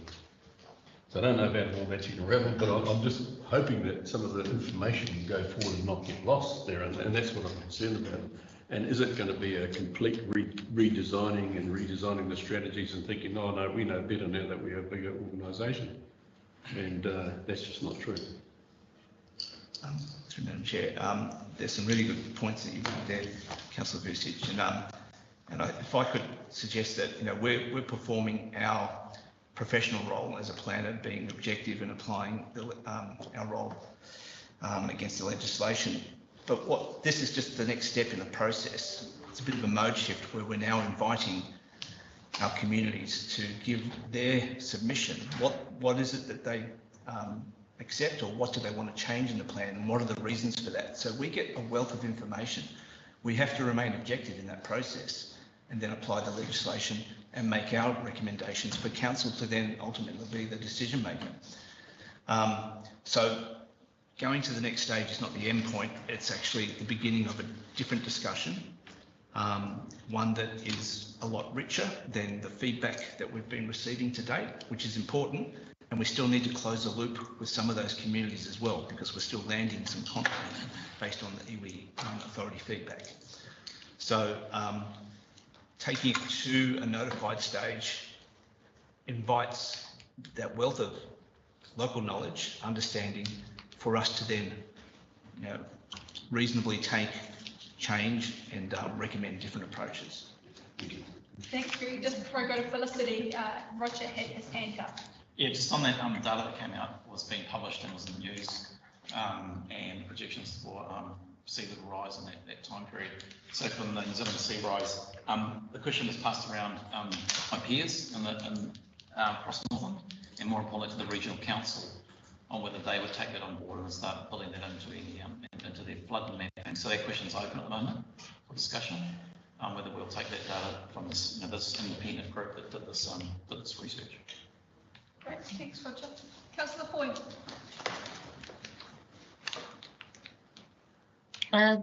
Thank you, and thank you, Greg, for this report. I just wanted to flag that there were 3 items that I've sent in the email for the workshop this afternoon about the district plan, but they're pertinent to this report as well. given that the Section 32 reports will be next month, so that we can have a look at those. So that's one response. So the two other things I had were matters relating to infrastructure.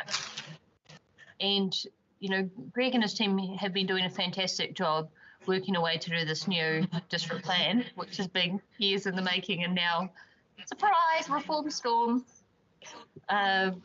So I do feel for Greg, because he didn't know that the government were going to do this, you know, and his team have been working away for years at this. So the infrastructure department, though, under my committee, I see as a risk. And we've seen one timeline in this report for our district plan. We've seen a second timeline from the Ministry for the Environment for the new reforms. In the back of my mind, there's also another timeline, which is the infrastructure information that's extremely relevant and will be part of appeals that our council is yet to give Greg's department, which is the capacity analysis in terms of, particularly for sewage and for each township. And that, and the last point that I've raised in my email, will affect zonings and activity statuses of the new rules about urban development. What I'd like to see in this workshop this afternoon is members of the infrastructure department having input into that, because we're one council, we're not different silos working in isolation. We should be helping each other to achieve the common goals across the whole organisation. And those goals need to include social outcomes like housing for our community. So I'll just raise that now in this report, Greg. But with those timelines, I'm fearful that a lot of the work that you're doing will be chucked out. And as elected members, I would like to have a frank conversation with staff about that potential, particularly when Darren gets feedback from the ministry, as per our conversation earlier in this agenda today. Thank you, Greg. Thanks, Councillor Boyd.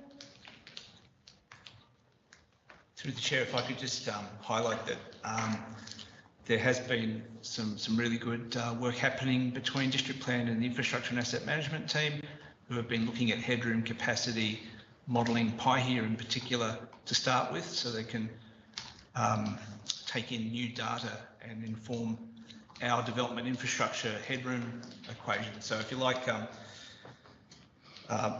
Andrew McPhee, Senior Policy Planner with the team, has just done some further work with new demographics that we have from Infometrics to work out what is the demand for housing land in the district.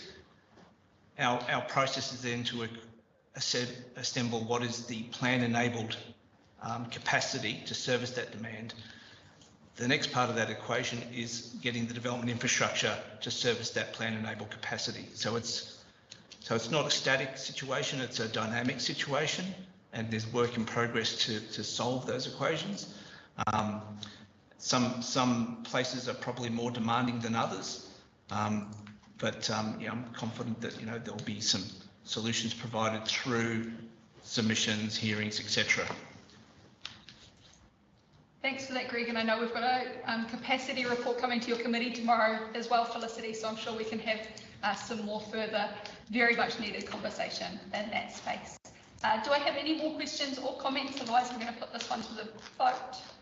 No, Greg, thank you again. Thank you, Darren. The recommendation in front of us is that we receive the completion of the draft district plan and timetable for notification. Moved and seconded. All in favour? Aye.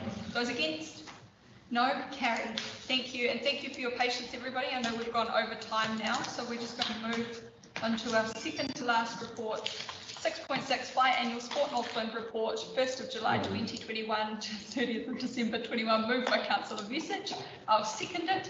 Darren, the floor is yours. Thank you.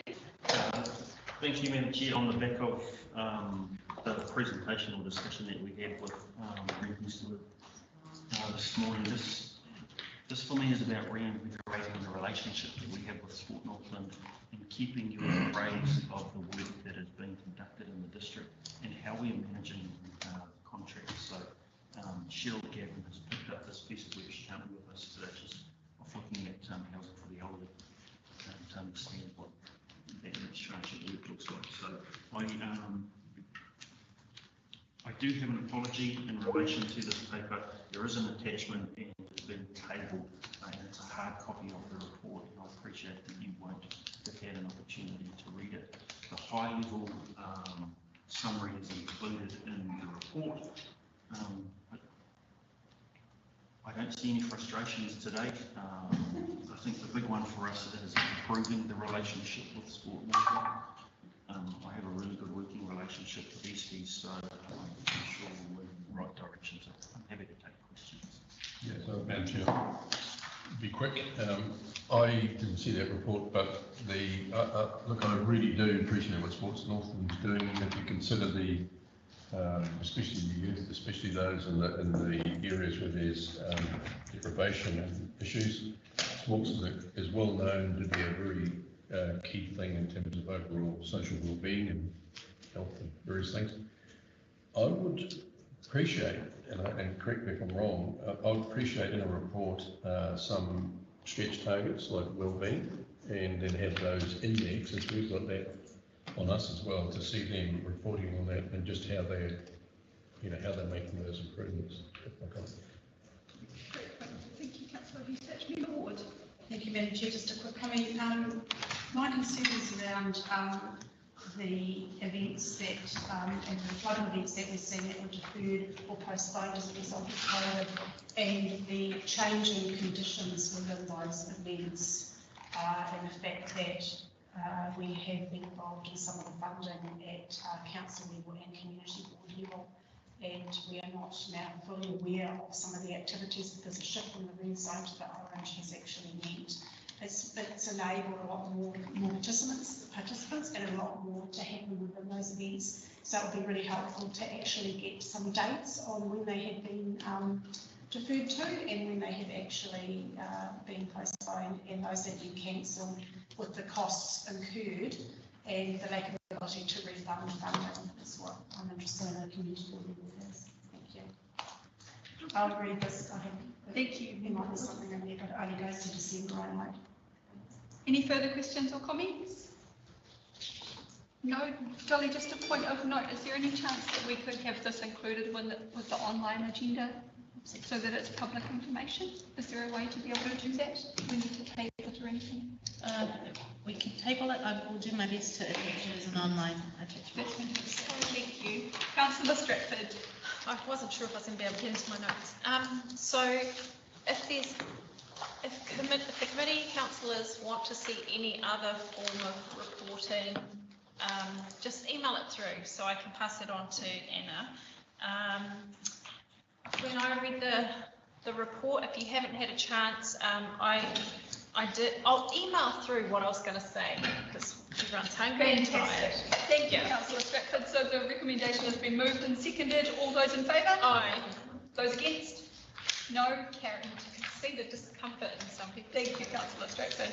Final item 6.7, that the Strategy and Policy Committee received the report action sheet update for April 22. I will move. Thank you, Deputy Mayor Court. Any comments, questions? Deputy Mayor? On the floor? No, fantastic. I'll put it to the vote. Those in favour? Aye. Those against? No. Carried. Thank you, everybody. That brings us to the close of our meeting. Mammoth meeting once again. Darren, and just acknowledging the incredible mahi that your team is pumping out and has pumped out over the last 12 months. I'm really excited to see where this space goes over the next 12 months. But I will now close us with a karakia so we can have some lunch. E noi tātou. Kia hora te marino, kia whakapapa ko namu te moana, hei huarahi ma tātou e te rangi nei, aroha atu, aroha mai, tātou e tātou katoa. Hui e, tai e. Kia ora koutou. Have a great day.